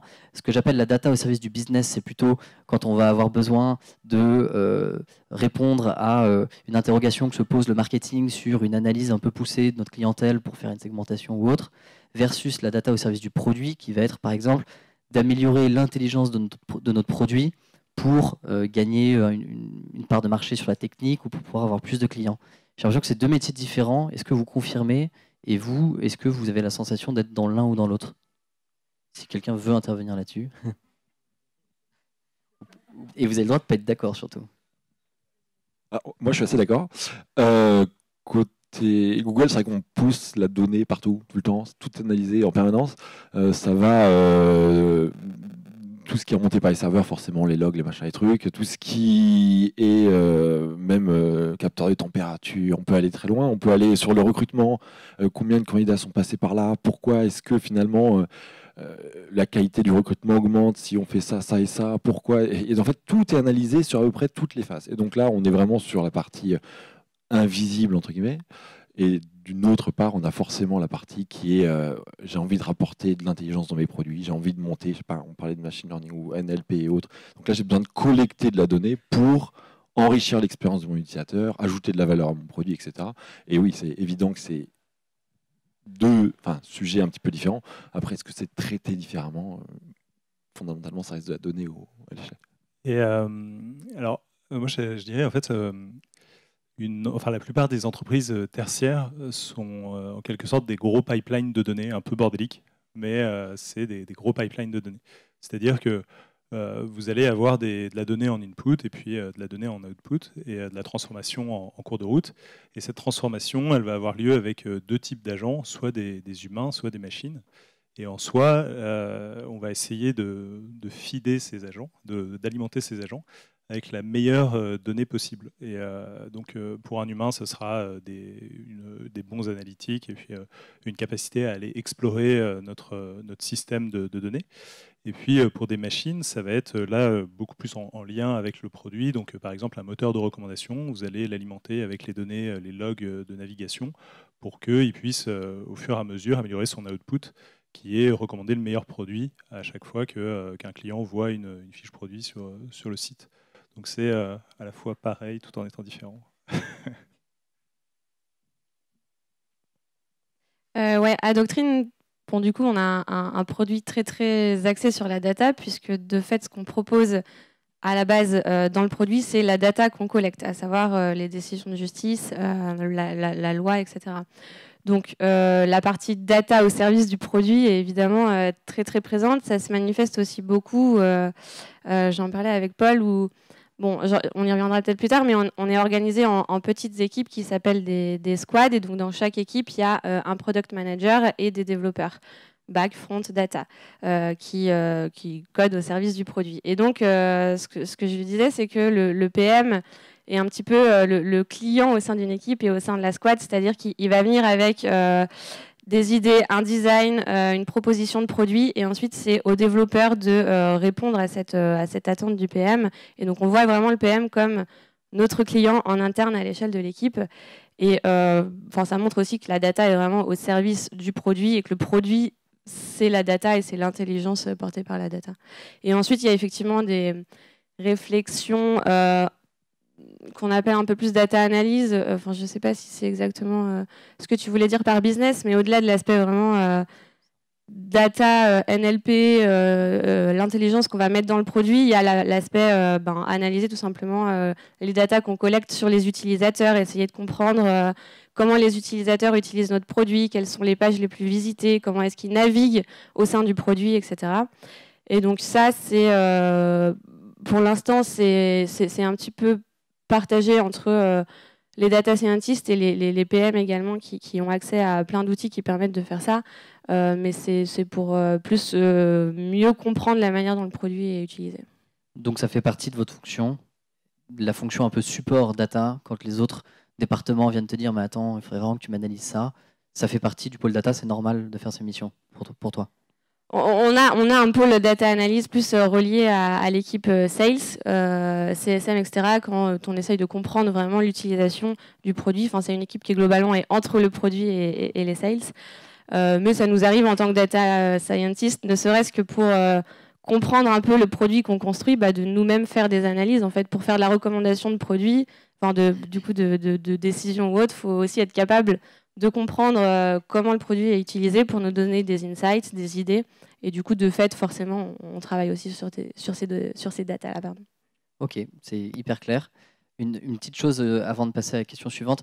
Maxime, tu m'avais dit un truc que j'ai trouvé hyper intéressant. Tu m'as dit que tu formais les autres à la data. Pourquoi tu fais ça et est-ce que c'est dur quel est l'objectif derrière? Ok, j'ai réussi à allumer le micro. Ouais, en fait, on s'est aperçu qu'on avait énormément d'analyses qui nous étaient demandées, qui étaient assez simples finalement, et que 80% des analyses prenaient du temps d'organisation, mais pouvaient être résolues très simplement. Et donc, on a pris la décision à un moment de former tout le monde au SQL et d'utiliser un outil qui s'appelle Metabase, que je recommande très vivement à tout le monde, qui permet en fait Ah, pas d'accord? Okay. Vous parlerez de résolution de solutions. Nous, on adore. En fait, l'idée, c'était... c'est un peu l'équivalent pour la génération de l'anglais pour la génération de nos parents. Si vous vouliez faire de l'import-export il y a 40 ans, vous pouviez en faire sans parler. J'ai une réponse. Il y a un super tuto sur HackerRank pour apprendre à faire du SQL. À chaque fois, j'envoie le même lien. Limite, je dois avoir un raccourci clavier. Et en fait, bon, non, là, c'est le côté un petit peu mauvais esprit. Mais non, je suis tout à fait d'accord derrière avec ça. Mais nous, du coup, comme on a une culture, en gros, si tu n'y arrives pas par toi-même, en fait, trouve les outils qu'on a mis Metabase. On a un peu itéré, hein, mais on est arrivé à Metabase aussi. C'est une très bonne chose. Mais du coup, en fait, on a un usage qui explose. L'autre fois, je regardais un petit peu la base, et en gros, les gens se sont complètement pris et sont fondus de l'outil. Et en fait, du coup, il y a plusieurs choses. Ils font des doublons. Les gens qui font les mêmes choses, les mêmes requêtes. Enfin, c'est assez dingue. Du coup, on en a un point. Il faudrait le rationaliser, nous. Non, mais c'est assez intéressant de se dire qu'en fait, moi, c'est le moment pour moi maintenant d'aller rationaliser ça, parce qu'on a ouvert les vannes très vite, parce qu'on ne voulait pas que ça soit un frein à la croissance, on ne voulait pas que ça soit un frein à l'analytique. Et du coup, on a recruté quelqu'un qui fait de la BI, parce qu'en gros, pour les demandes les plus évoluées, et en chemin, on s'est retrouvé comme ça. Mais maintenant, on est un peu victime du succès. C'est tout ce que je veux dire. Je suis d'accord dans le fond avec le fait que c'est un super outil. Merci. Sur la partie où on a discuté de comment la technique doit suivre ou doit subir parfois une croissance qui peut être un nombre de clients qui explose, qui peut être lié à une expansion géographique, etc. Vous m'avez tous parlé d'anticipation. Vous m'avez tous dit ouais, il faut anticiper. Moi, je me suis dit ouais, ils sont marrants, il faut anticiper, mais bon, ça, tu t'en rends compte après, une fois que tu es un peu bloqué. Concrètement, ça veut dire quoi pour vous anticiper? Techniquement, ça veut dire quoi anticiper? Comment vous faites ça? S'il y en a un qui veut réagir.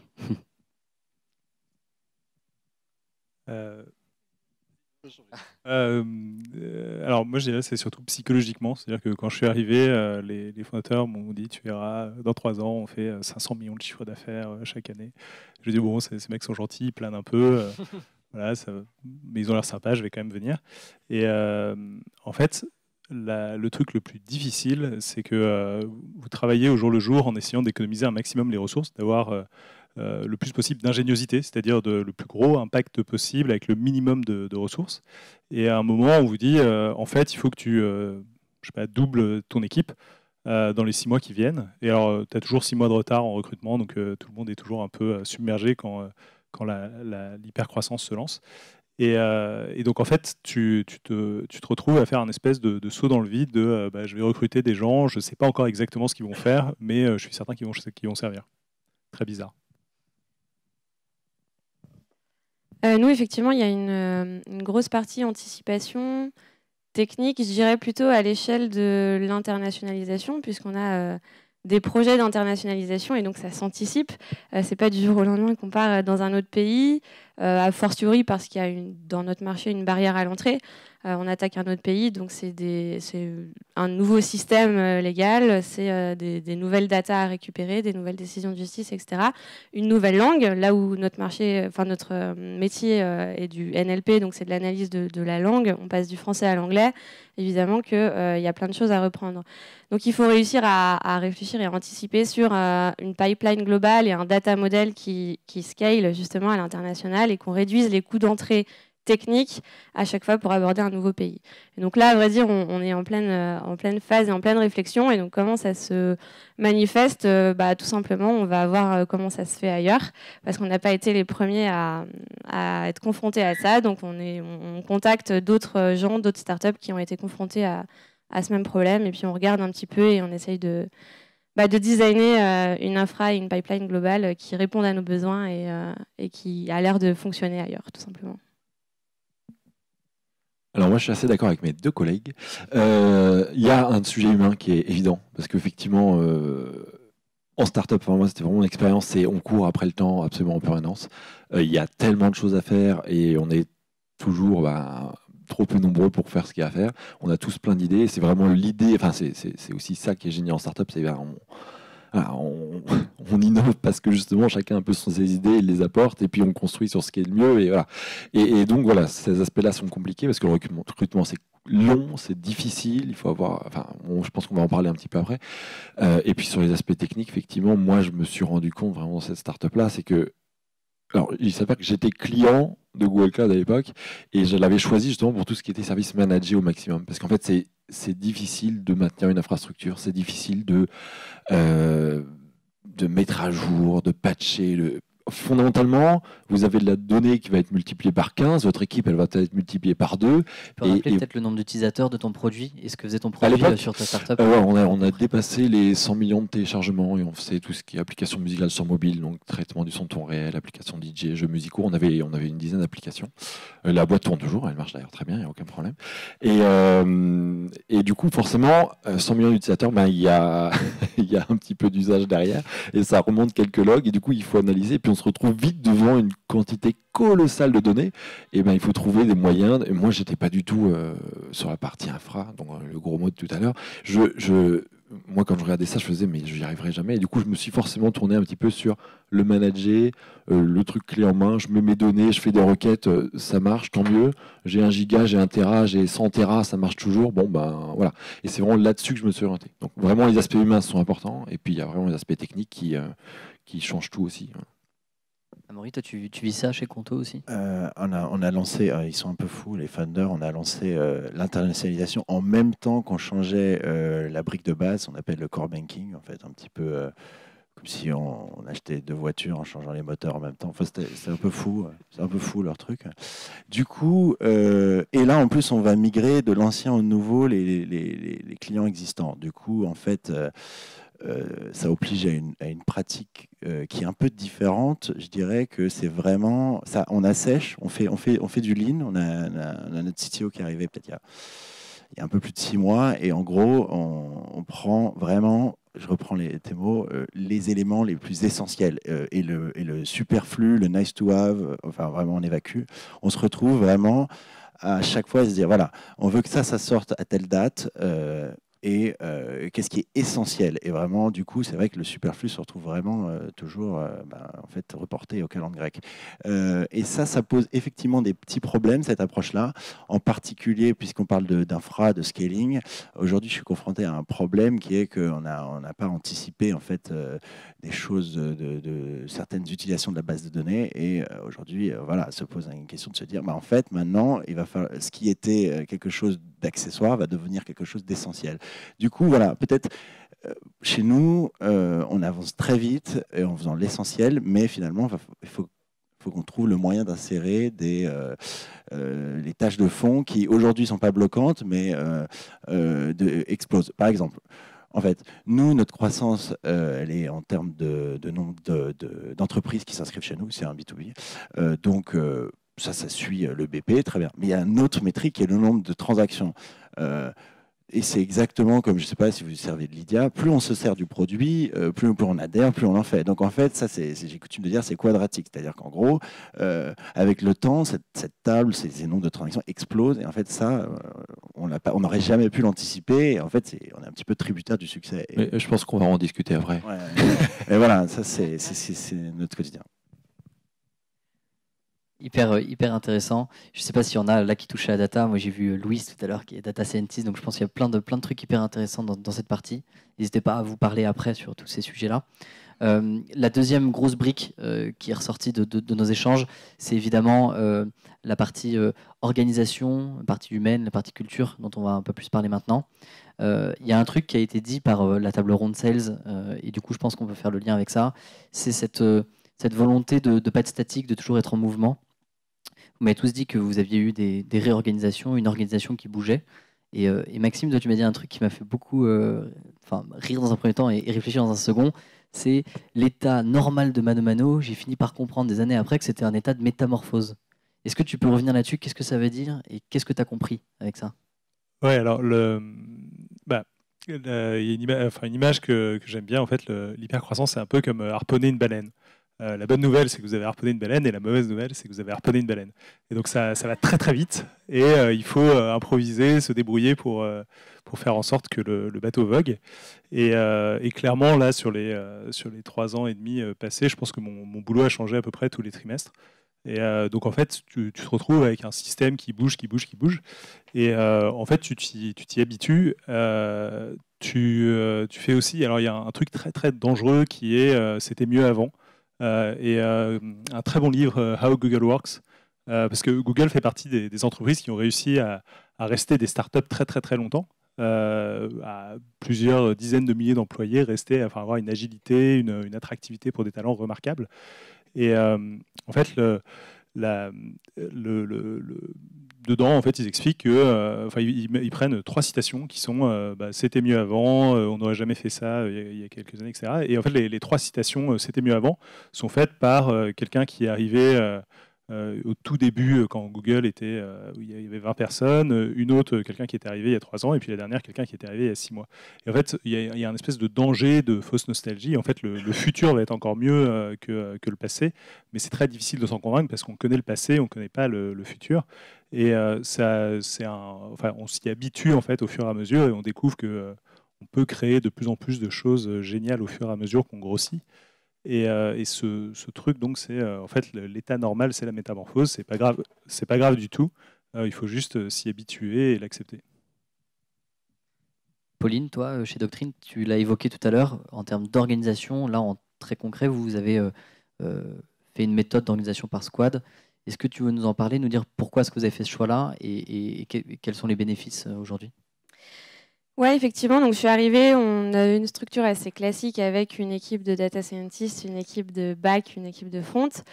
Et assez rapidement, on s'est rendu compte des limites du modèle, à savoir tout simplement, pour mettre en production un projet, ça prenait du temps parce que la data initiait le projet, mais les back-end avaient eux leurs contraintes, leurs projets à eux. Du coup, ça bloquait un petit peu. Les fronts également avaient leurs projets, etc. Et il y avait il y avait un peu plus de friction et moins de fluidité. Et donc, on s'est, encore une fois, beaucoup inspiré de ce que d'autres boîtes ont fait. On n'a pas réinventé la roue, mais on a lu beaucoup de choses, notamment sur le système Spotify qui est organisé par Squad, qui commence à être assez connu maintenant. Mais l'idée, c'est de créer des mini-startups au sein de la startup, tout simplement.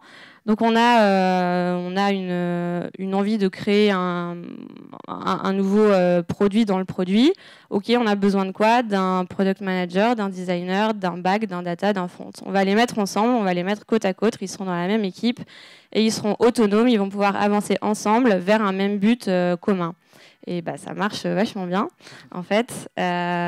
Aujourd'hui, on est 4 squads et globalement, chaque squad est honneur d'une partie du produit. Il y a la partie vraiment moteur de recherche, la partie recommandation, la partie analytics, donc c'est pouvoir afficher des statistiques juridiques sur des avocats, des entreprises. Et il y a le cœur de métier de Doctrine qui est tout simplement les décisions et le contenu légal. Et en fait, chacune de ces 4 squads a ses spécificités produits. Et du coup, c'était vraiment pertinent de réunir des gens de compétences différentes pour avancer sur cette partie produit. La contrepartie, c'est qu'il faut quand même garder une certaine cohésion transverse. Donc, je vais parler des data scientists du coup, mais les data scientists sont dispatchés dans plusieurs squads. Donc, le risque, c'est qu'ils soient un peu chacun dans leur coin, qu'ils recodent chacun les mêmes choses, les mêmes algos, qu'il n'y ait pas forcément de communication. Donc il y a également un axe qu'on appelle l'axe du chapter, mais c'est réunir des gens de la même compétence métier et animer cette communauté également, parce que cette communauté a besoin de guidelines communes, a besoin d'être animée de manière commune pour qu'on avance aussi tous dans la même direction d'un point de vue technique. Donc ça, c'est un challenge. Pour l'instant, ça marche bien. À voir avec le scale. Je crois que Spotify a gardé cette organisation et ils sont bien plus gros. Donc la preuve que ça a l'air de marcher en tout cas. Et voilà, en tout cas, c'est clairement un gros avantage pour ça. On a gagné en efficacité et en souplesse. Super. Donc accepter cet état de métamorphose, aller chercher chez les autres des organisations, les appliquer. Ouais, complètement. Nous, c'est pareil.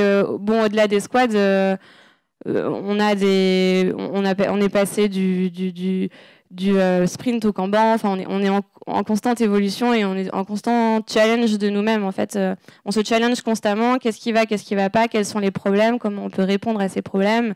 Et concrètement, on change des petites choses dans l'organisation vraiment tous les mois. Ouais, ça c'est clair. Et du coup, quand on n'est pas Spotify mais Google, est-ce que ça change encore? Est-ce qu'on est encore en mouvement? Est-ce qu'il y a un moment donné où quand même ça devient un peu plus statique, on sait ce qui marche, maintenant on capitalise? On est encore en mouvement, on est même très en mouvement à peu près tout le temps, donc ça va pas s'arrêter. Je suis désolé. Non, mais moi je trouve aussi ça passionnant. Enfin, c'est aussi fait. Enfin, moi qui viens de start-up, qui est vraiment suivi cette évolution, je trouve que changer tous les trimestres, c'est d'une remarquable stabilité. Je trouve ça incroyable. Non mais c'est vrai. Nous, c'était dramatique. Enfin, je sais pas si c'était dû à moi ou pas, mais on changeait tout le temps. C'est beaucoup plus stable maintenant, forcément, les organisations comme Google. Mais nous, on recrute toujours à tour de bras. Mon équipe est encore en train de croître à des vitesses juste phénoménales. Et l'organisation, pour gérer 10 personnes et pour gérer 50, évidemment, ça n'a juste rien à voir. Et donc, ce qu'on fait, même si moi, je suis sur un métier défini où objectivement, on sait à peu près où on va, malgré tout, moi, j'ai vu une grosse évolution de changement. Mais ça s'accompagne, ça se gère, ça se fait. Et je suis ravi d'être là où j'en suis, même si effectivement, tu mentionnais c'était mieux avant. On peut très vite avoir tendance à dire ça.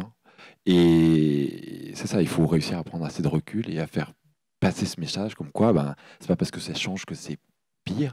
Il faut juste construire quelque chose de bien par-dessus, quoi. Ça me fait une excellente transition puisque tu as parlé de recruter. Et justement, on en a un peu parlé avec Amaury. Il y a une question, quand on parle de scaling, on parle de grossir en termes d'équipe en interne. Toi, Amaury, tu m'as dit on recrute différemment aujourd'hui qu'on recrutait il y a 2 ans. Et tu m'as parlé d'un peu de senioriser les équipes. Pourquoi? Quel intérêt? Tu t'en souviens plus? Tu as le droit de changer d'avis. Mais si c'est vrai, pourquoi? Est-ce que tu peux nous expliquer pourquoi? Alors, je fais aussi moi la transition vis-à-vis de ce que vous venez de dire. J'ai connu 2 hyper croissances dans une autre boîte aussi, chez WeThings à l'époque. Et là, et c'est sûr que la transition, je fais juste un mot là-dessus, la transition de culture, elle est par rapport aussi à la table de tout à l'heure, c'est un peu la même. Elle est très difficile à maintenir. Mais du coup, les managers, les gens qui recrutent, face à ça, en fait, en permanence, doivent ajuster le tir par rapport aux gens qui sont déjà là, aux gens qui partent, aux gens qui arrivent. Du coup, la stratégie de recrutement, elle a énormément évolué. Donc, par exemple, on a comment ça s'appelle déjà les logiciels pour les ATS. Merci beaucoup. Application Tracking System. Voilà, exactement. Donc, on a mis ça en place. Ça a balbutié, c'était difficile. Au début, on faisait ça avec des calendis, des trucs un peu une pléthore d'outils un peu à la main. Donc, déjà, se professionnaliser dans la manière dont on recrute. Accepter qu'il y a des batailles qui ne valent pas le coup d'être menées. Voilà, on prend ça ne sert à rien de le recoder soi-même. Bon, voilà. Et au-delà de ça, en fait, aussi faire un état de fait, se dire, OK, la boîte a plus d'argent, elle a plus de notoriété, qu'est-ce qu'on fait avec ça? Est-ce que je recrute davantage de gens en headcount? Est-ce que je prends des gens plus seniors? Se poser ces questions, finalement, on a une forme de choix. Alors nous, ils ont fait le choix de justement commencer maintenant à prendre des gens plus seniors, faire des tandems pour un petit peu accompagner des gens qui sont plus juniors dans leur pratique du code, avec quelqu'un de plus senior dans la pratique du code, mais il y en a un qui va avoir l'expérience de la plateforme. Donc c'est comme ça que ça fonctionne. Alors maintenant, peut-être décliné dans l'équipe data, j'ai un peu fait la même chose. On a des profils plus juniors et un peu plus seniors. L'idée étant d'avoir cette connivence, cette synergie, quoi. Maintenant, si je me pose la question de comment je vais recruter dans le futur, je ne sais pas trop, en fait, je me projette pas, je suis vraiment un petit peu toujours stupéfait par ce qu'on met en place. Ce qu'on met en place aussi, peut-être, je peux terminer là-dessus, toute une batterie en fait, d'éléments un peu de marketing, c'est-à-dire qu'on se dit, voilà, il faut se différencier pour pouvoir recruter. Alors, on va faire un bloc tech, on va réfléchir à nos valeurs, on va réfléchir aux perks, qu'est-ce qu'on veut donner aux employés. On va aussi leur donner la possibilité eux-mêmes de nous suggérer des choses. Donc voilà, ça, c'est les outils, les leviers qu'on a pu avoir en main pour ça. Mais alors, je suis un peu perdu quant à... Non, mais c'était ça, tu as très bien répondu à la question. Est-ce que vous avez aussi des retours d'expérience sur la façon de recruter qui a évolué avec le scale de votre boîte? Est-ce que vous recrutez différemment aujourd'hui que la façon dont vous recrutiez il y a 2 ans quand vous êtes arrivé, que c'était beaucoup moins grand? Est-ce qu'il faut senioriser ses équipes? Est-ce que vous avez un avis sur la question? Nous, ça a été un petit peu l'inverse, dans le sens où maintenant, on peut plus se permettre de prendre des juniors parce qu'on a de quoi les accueillir et de quoi les former aussi. On a quand même en tête que quand on prend des juniors qui sortent d'école ou des stagiaires, ils ont la niaque, ils ont la soif d'apprendre. Il faut aussi leur offrir la possibilité d'avoir des mentors. Enfin, on a déjà évoqué ce mot plus tôt. Mais d'avoir des gens qui vont être capables de leur apprendre plein de choses, de les accompagner, etc. Mais aujourd'hui, justement, on se tourne plus facilement vers des profils juniors parce qu'on a recruté dernièrement des profils un peu plus seniors et qu'on sait qu'on peut les accueillir, qu'on a plein de choses à leur apprendre et qu'ils ont aussi plein de choses à nous apprendre par ailleurs. Mais voilà, du coup, c'était un petit peu inversé par rapport à ce que tu disais et par rapport à ce que vous disiez sur les valeurs. Je suis assez d'accord aussi, quand on recrute, on veut pas changer les valeurs de la boîte.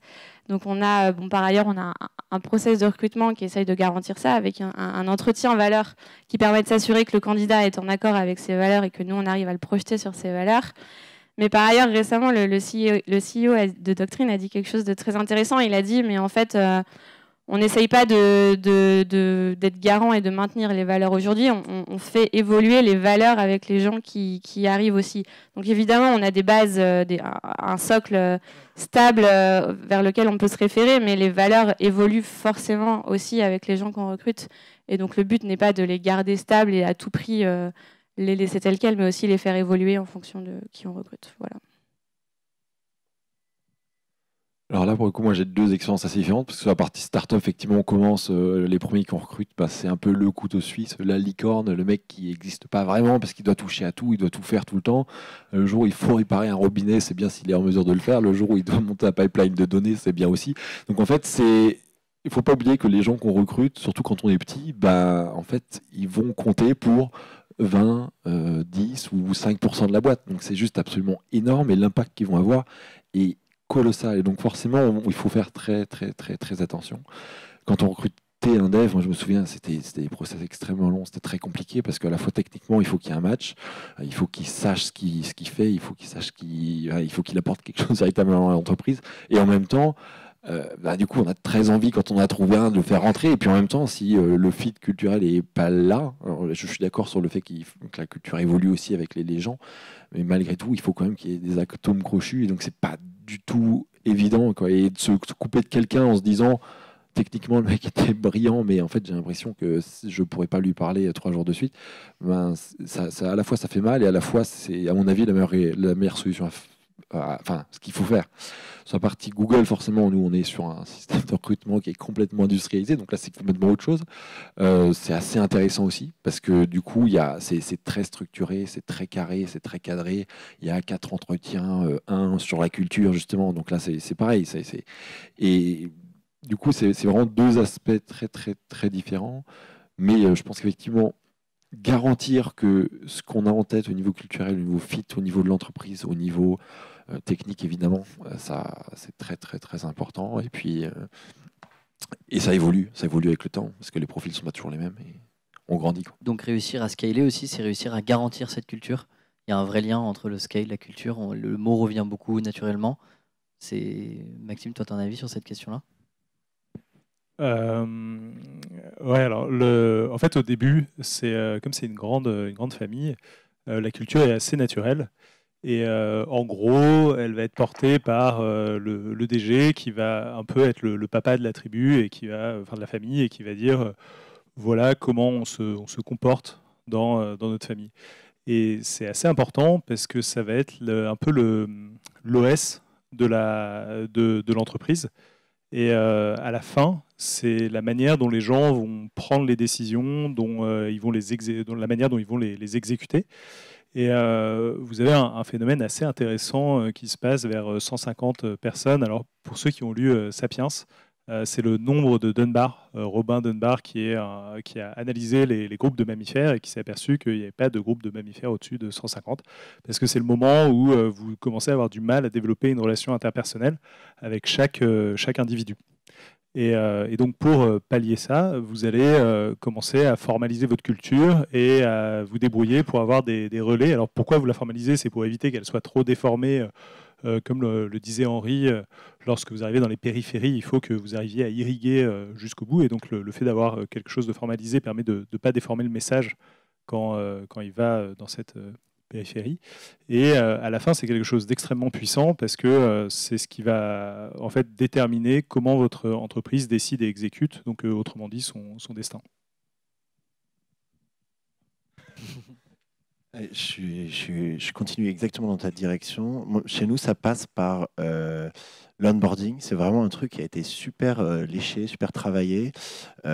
Du coup, ils se sont dit au début, ouais, non, mais attends, une personne arrive le lundi, une autre le mardi, mais en fait, on se disperse, c'est pas efficace, et ils n'ont pas une connivence. Donc, on s'est dit déjà, hop, on les groupe, on les fait arriver tous en même temps, et ils vont déjà être en fait en situation de pouvoir bosser.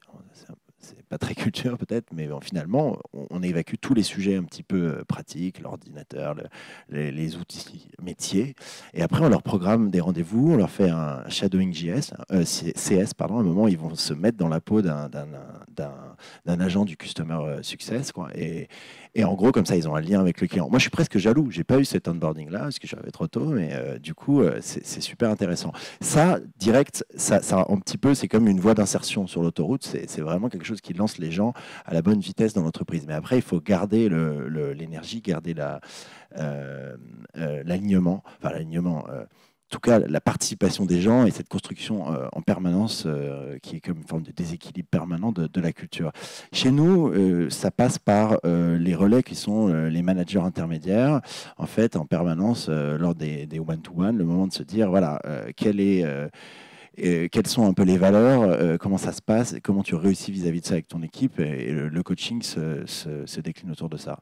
Bon, c'est beaucoup plus difficile finalement que le sujet de l'onboarding, mais on bosse dessus.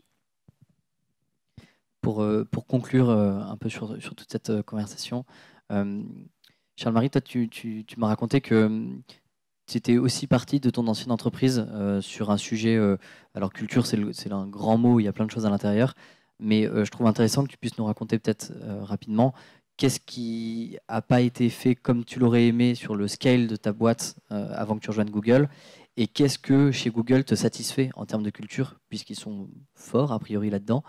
Comment tu le vis toi en tant qu'employé chez Google? Alors d'abord, moi je dirais que toutes les boîtes ont un peu leur culture propre. Après, c'est un grand mot, ça veut dire on peut mettre beaucoup de choses dessous. Moi, d'abord, j'ai vécu une expérience absolument phénoménale. Donc 7 ans de start-up, moi, c'est l'une des choses qui m'a fait probablement le plus grandir de ma vie. Donc c'est vraiment assez grandiose, en tout cas pour mon expérience. C'est vrai que accompagner cette culture tout au long, moi je sortais d'école donc j'avais pas forcément le recul qu'il fallait, et du coup en fait on se laisse un peu embarquer, on recrute, on grossit, on lève des fonds, on continue de grossir, on recrute encore, et on arrive à des stades où c'est au bout de 7 ans, j'avais peut-être une idée un petit peu arrêtée. Enfin, c'est peut-être aussi lié, c'est très personnel. J'avais peut-être une idée un petit peu arrêtée sur ce que j'attendais.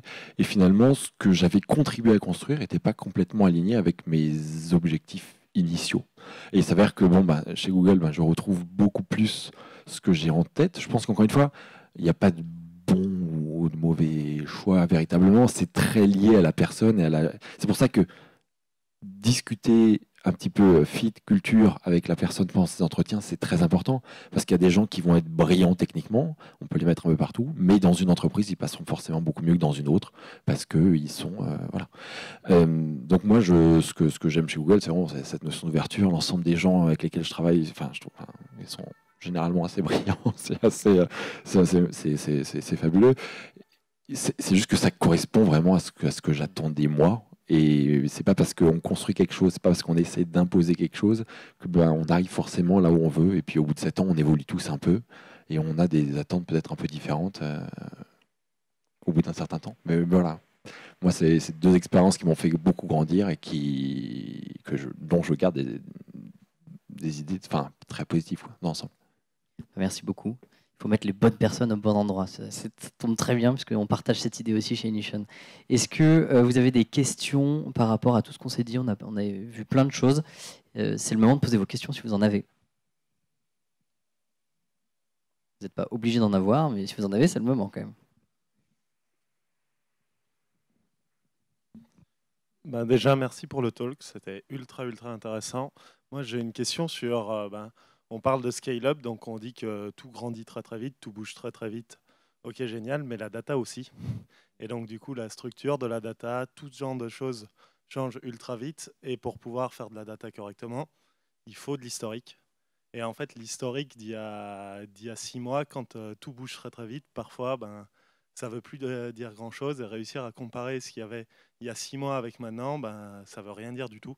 Et donc, vous, là-dessus, est-ce que vous avez des conseils, des trucs qui vous sont déjà arrivés comme ça, quelque chose à apporter sur cette grosse problématique que j'ai déjà rencontrée trop de fois?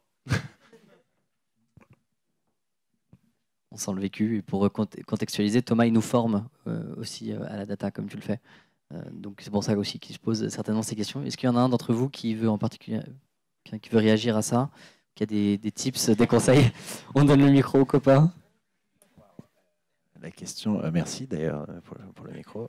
Je pense que, on t'a identifié comme la meilleure personne pour répondre à cette question. En tout cas, je pense que c'est... Là, je vais peut-être faire un petit faux bond d'orgueil, mais c'est clairement, je pense, moi qui galère le plus avec ça, en tout cas.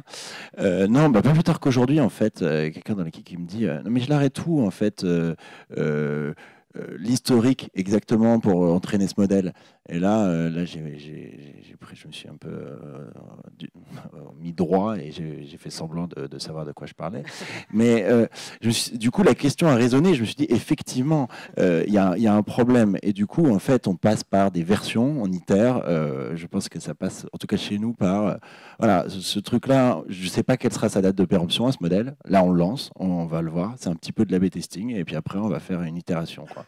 Pareil dans la fraude. Du coup, je revends encore un peu ma sauce là. On a des modèles pour détecter les gens. Mais alors là, c'est encore plus pernicieux parce que finalement, les fraudeurs apprennent de la plateforme, contournent. Donc finalement, eux aussi, de toute façon, font changer les règles parce qu'on est obligé de les adapter à eux. Donc, du coup, ça change doublement. Ça change par l'endroit où on est et ça change aussi par l'usage des gens qu'on essaie de détecter. Du coup, en fait, on est obligé d'itérer. C'est comme ça. Et du coup, l'enjeu est plutôt dans l'historisation. Voilà. Et d'ailleurs, historiser et versionner des modèles de data science, ça pourrait faire un talk en entier, quoi. C'est vraiment un truc très difficile. Mais ça passe par ça pour moi.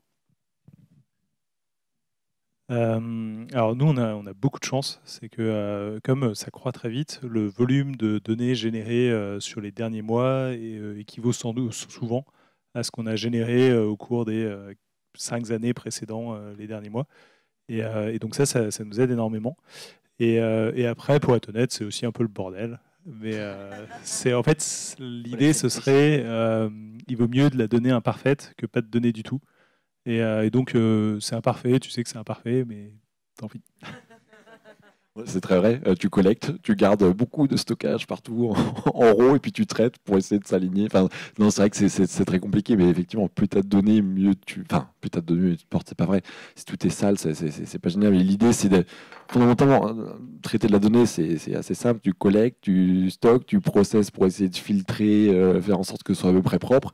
Tu analyses, tu visualises. Bon, dans l'ensemble, c'est pas très compliqué. Après, il faut effectivement avoir.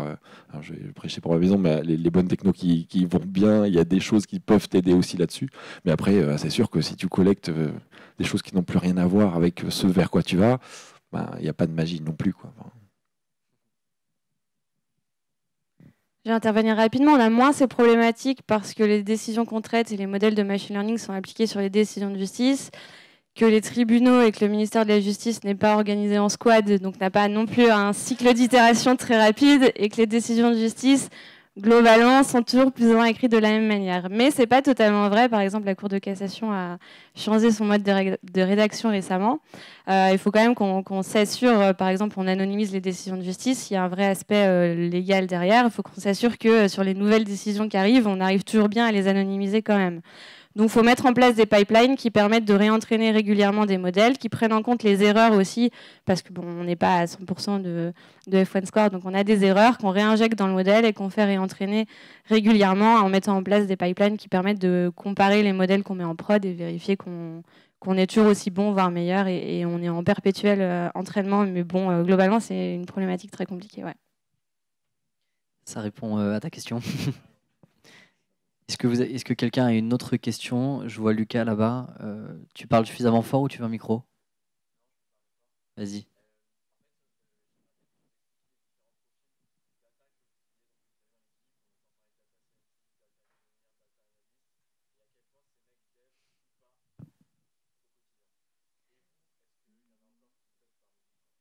Alors pour ceux qui n'auraient pas entendu, la question de Lucas, c'est est-ce que vous pourriez décrire un peu les profils que vous avez dans votre équipe entre les data scientists, les data engineers, les data analysts? Parfois c'est un peu confus et chaque boîte a un peu sa définition du métier. Donc sa question c'était décrire les profils et est-ce qu'ils dev? Et est-ce que vous faites encore du dev? C'est ça, hein, Lucas? Vous faites quoi au quotidien? Est-ce que quelqu'un veut réagir là-dessus? Allez, Pauline. Du coup, moi, oui, je développe toujours. On a une structuration à Doctrine qui fait que globalement, on est organisé par squad. Donc, chaque squad a ce qu'on appelle un squad lead qui va être en charge qui va globalement faire le chef de projet. On a également des managers et ce qu'on appelle des chapter leads. Chapter lead, c'est celui qui va donner une vision technique globale à l'équipe. Du coup, l'aspect leadership est réparti sur plusieurs personnes et du coup, de fait, le squad lead, le chapter lead ou le manager a aussi du temps pour continuer à coder et pour avoir ses projets. Donc moi, je suis, ça dépend vraiment des semaines, mais on va dire entre 50 et 70% de mon temps à coder encore et à avoir mes propres projets. Donc ça, c'était le premier point. Et sur le deuxième point, donc on a des data engineers et des data scientists. Des data analysts / BI. Pour l'instant, la partie data analyse en vrai est un petit peu répartie entre plusieurs équipes. On n'a pas de vrai data analyst dédié. Donc les data scientists, qu'est-ce qu'ils font? Ils développent des features, ils entraînent des modèles qu'ils mettent en production pour prédire qui sont les avocats impliqués dans la décision, quelles sont les parties impliquées dans la décision, dans quel domaine du droit cette décision se trouve, etc. Les data engineers, c'est plus travailler sur la pipeline globale de data. Par exemple, on a un orchestrateur qu'on utilise qui s'appelle Airflow, que je pense beaucoup utilisent également, qui permet juste de lancer des tâches. Donc on a une décision de justice qui arrive la nuit parce qu'on nous l'a envoyée et donc il faut la traiter, il faut qu'elle passe par toute la pipeline, par tous les algorithmes qu'on a mis en place. Et donc pour ça, il y a des outils qui permettent tout simplement de structurer ça, de créer des dépendances entre les tâches. Et donc ça, c'est plus le data engineer qui va s'occuper de ça, par exemple. Je ne sais pas si ça répond globalement à ta question. Mais... C'est très précis. Donc les data scientists code, dev, ça c'est important. Les data scientists... Ils ne font pas que des maths, ce n'est pas de la recherche. Non, alors à Doctrine, clairement, on n'a pas de pôle R&D dédié où des chercheurs ou des gens en thèse vont réfléchir pendant 6 mois ou 1 an. On est très très orienté produit et le but c'est de délivrer des features. Donc c'est vraiment la data et les algorithmes au service du produit pour des features. Ouais. Chez les autres, vos data scientists, ils dev aussi ou pas? Alors, moi, en fait, je me suis perdu. Je devais être à la table ronde précédente, mais parce que j'accompagne des clients. En fait, moi, donc techniquement, forcément, donc je vois quand même pas mal de sujets de data. Du coup, moi, je fais toujours très attention avec ces termes-là parce que d'une entreprise à une autre, bah, ils font pas tous exactement la même chose. Alors, je ne vais pas te mettre de définition dessus pour éviter de me prendre le pied dans le tapis, mais non, moi, je suis assez d'accord. Souvent, on s'aligne vraiment sur ce que tu as dit, généralement, mais bon. Voilà. Est-ce que je code? Oui, mais par passion plus qu'autre chose, pas pour le métier. Et j'avais autre chose à dire. Mais voilà, en fait, ça, comme je rencontre beaucoup pas mal aussi dans ce contexte-là, et en fait, ça, c'est chacun a un petit peu ses technos, ses machins, ses noms de code internes. Voilà, on peut mettre beaucoup de choses sous beaucoup de noms différents. Alors, j'ai essayé l'exercice acrobatique de la définition. En fait, sur la partie traitement de données, vous avez 3 étapes. C'est un modèle mental assez pratique qui est collecter la donnée, opérer la donnée, activer la donnée. Et ça marche pour plein de pipelines de traitement de données. Donc ça va d'une entreprise, par exemple Facebook va collecter de la donnée sur vous, va l'opérer en créant des groupes de personnes qui ont des intérêts similaires, puis va l'activer en revendant ces groupes à des publicitaires qui veulent exposer leur message à la bonne cible. Un humain va, par exemple, je sais pas, j'ai soif et je vois que j'ai une bouteille d'eau à mes pieds. Donc je collecte toute cette donnée, mon cerveau l'opère et puis à un moment je tends la main pour pouvoir boire ma bouteille. J'ai fait le process, collecter, opérer, activer. Pour une équipe data, vous pouvez utiliser la même. En fait, vous pouvez créer une équipe sous forme d'une machine qui crée des machines, c'est-à-dire une sorte de pipeline de données. Donc, vous avez la partie collectée, donc c'est collecter la donnée et la rendre accessible aux humains et aux machines. Ça, c'est le boulot des data engineers. Après, vous avez la partie activation de cette donnée. Par exemple, vous avez collecté des visiteurs et puis des ventes, et puis vous allez calculer un taux de conversion, une toute petite opération. Là, ça va être le boulot plutôt des data scientists et des growth hackers qui vont tout le monde développe. Et après, vous avez la partie activation, où là, ça va être plutôt, soit dans les différentes équipes, donc que ce soit les équipes d'acquisition, de SEO, etc. Et puis, vous aurez aussi l'équipe data analyst qui va chercher des manières d'activer cette donnée en trouvant des insights utiles au fonctionnement de l'entreprise. Et après, alors, sur est-ce que je développe, en fait, il y a un moment où tu es obligé de te décrocher de la technique. Alors, je le fais un petit peu pour explorer des choses rapidement lorsque j'ai un micro-projet ou une question que je me pose, mais c'est assez peu, en fait.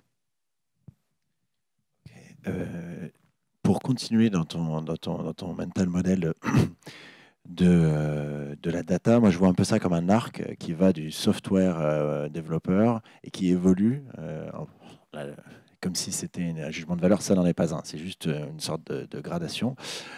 Ensuite, ça peut aller au data engineer, qui en fait sera un peu la rencontre entre un data scientist et un software engineer. Pour moi, hein, c'est un peu biaisé. Et ensuite, ça évolue du data scientist, moins software, en data analyst, qui serait la personne qui finalement rapporte un aspect business. C'est comme ça que je le vois, mais finalement après, comme on le disait, la déclinaison de ça dans chaque entreprise a aucun sens. Et même pour les postes comme les nôtres de management, c'est pareil. Enfin, il y a head of data, lead data, enfin, c'est à boire et à manger.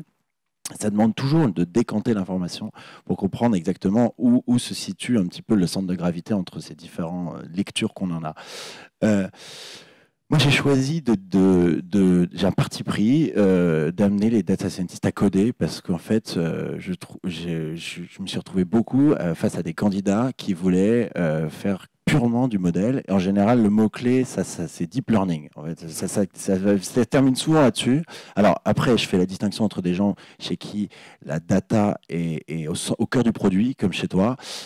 C'est pas mon cas. Je veux dire, on apporte de la valeur, mais le produit ne repose pas sur une valeur ajoutée de data. C'est pas critique. On enlève la data, on peut quand même tourner. Du coup, cette distinction faite, chez nous, je voulais que les data scientists en fait, puissent envoyer leurs données jusqu'en prod, puissent envoyer leurs modèles jusqu'en prod, et même je suis allé plus loin, comme dans une architecture microservice, en fait, ils puissent créer leur propre service. Et en fait, ils soient autonomes totalement. Alors, on leur demande pas non plus de faire la maintenance du réseau, tout ça, hein, mais finalement, la condition se réunit pour qu'ils soient totalement autonomes, responsabilisés. Alors, ça a un inconvénient, c'est sûr qu'on passe du temps à faire du développement qu'on pourrait donner à un back-end, mais ça a l'avantage de pas, en fait, d'avoir de perte d'informations. Alors voilà, ça c'est un parti pris. Du coup, moi, je code pour 2 raisons. La première, pour transmettre mon expérience de code. C'est facile parce qu'ils n'en faisaient pas avant, hein, donc c'est ça qui fait que j'ai un petit peu de marge. Et la deuxième raison, c'est que finalement, moi je suis un facilitateur. L'équipe n'est pas suffisamment grosse pour que je me retrouve dans ta situation où finalement je suis obligé de prendre la hauteur. Du coup, je suis un peu à mi-chemin et je viens régler les problèmes de tuyauterie, je viens faciliter les choses, je viens voir quand quelqu'un est un peu à bout de souffle sur quelque chose, alors peut-être plus le point de vue manager à ce moment-là. Et là, c'est moi qui prend l'exposition et qui fait ces choses-là. Bon, là, je me donne le beau rôle. Hein. Il y a aussi des moments où je délègue les choses que j'ai pas envie de faire. Mais non, mais sérieusement, voilà, c'est doublement pour ça. Et aussi parce que quelque part, c'est une opportunité des startups et des plus petites boîtes de garder un peu les pieds dedans. Alors, c'est impossible quand la boîte, on est tout à fait d'accord, passe au-dessus de 150, 200. Là, je commence à être au moment où on le perd.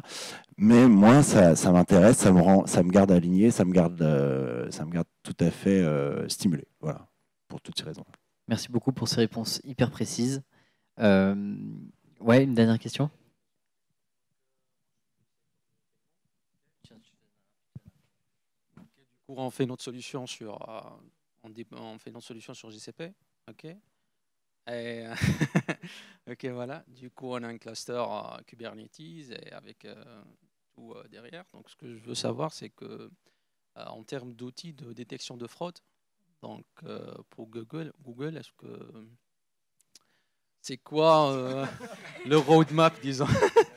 Alors, je pense, on pourra en discuter après, si tu veux. Je pense que DOS attaque, quelque chose comme ça, mais c'est pas tellement. J'ai vu des trucs de, je sais pas, quand le DOS attaque, DOS attaque. On peut en discuter après sans aucun problème. Moi, je suis à disposition, surtout. N'hésite pas, et on va traiter le sujet. Comme c'est assez spécifique et assez technique, je vous propose d'en parler tous les deux. Encore une fois, tu me permets de faire une très belle transition. Je vous invite à aller prendre un petit verre. Je vous remercie. On va applaudir ces 4 super intervenants. Bravo. Et n'hésitez pas à aller les voir. C'est quand même des pointures dans leur domaine. Ils sont hyper bons, donc allez leur parler. Merci.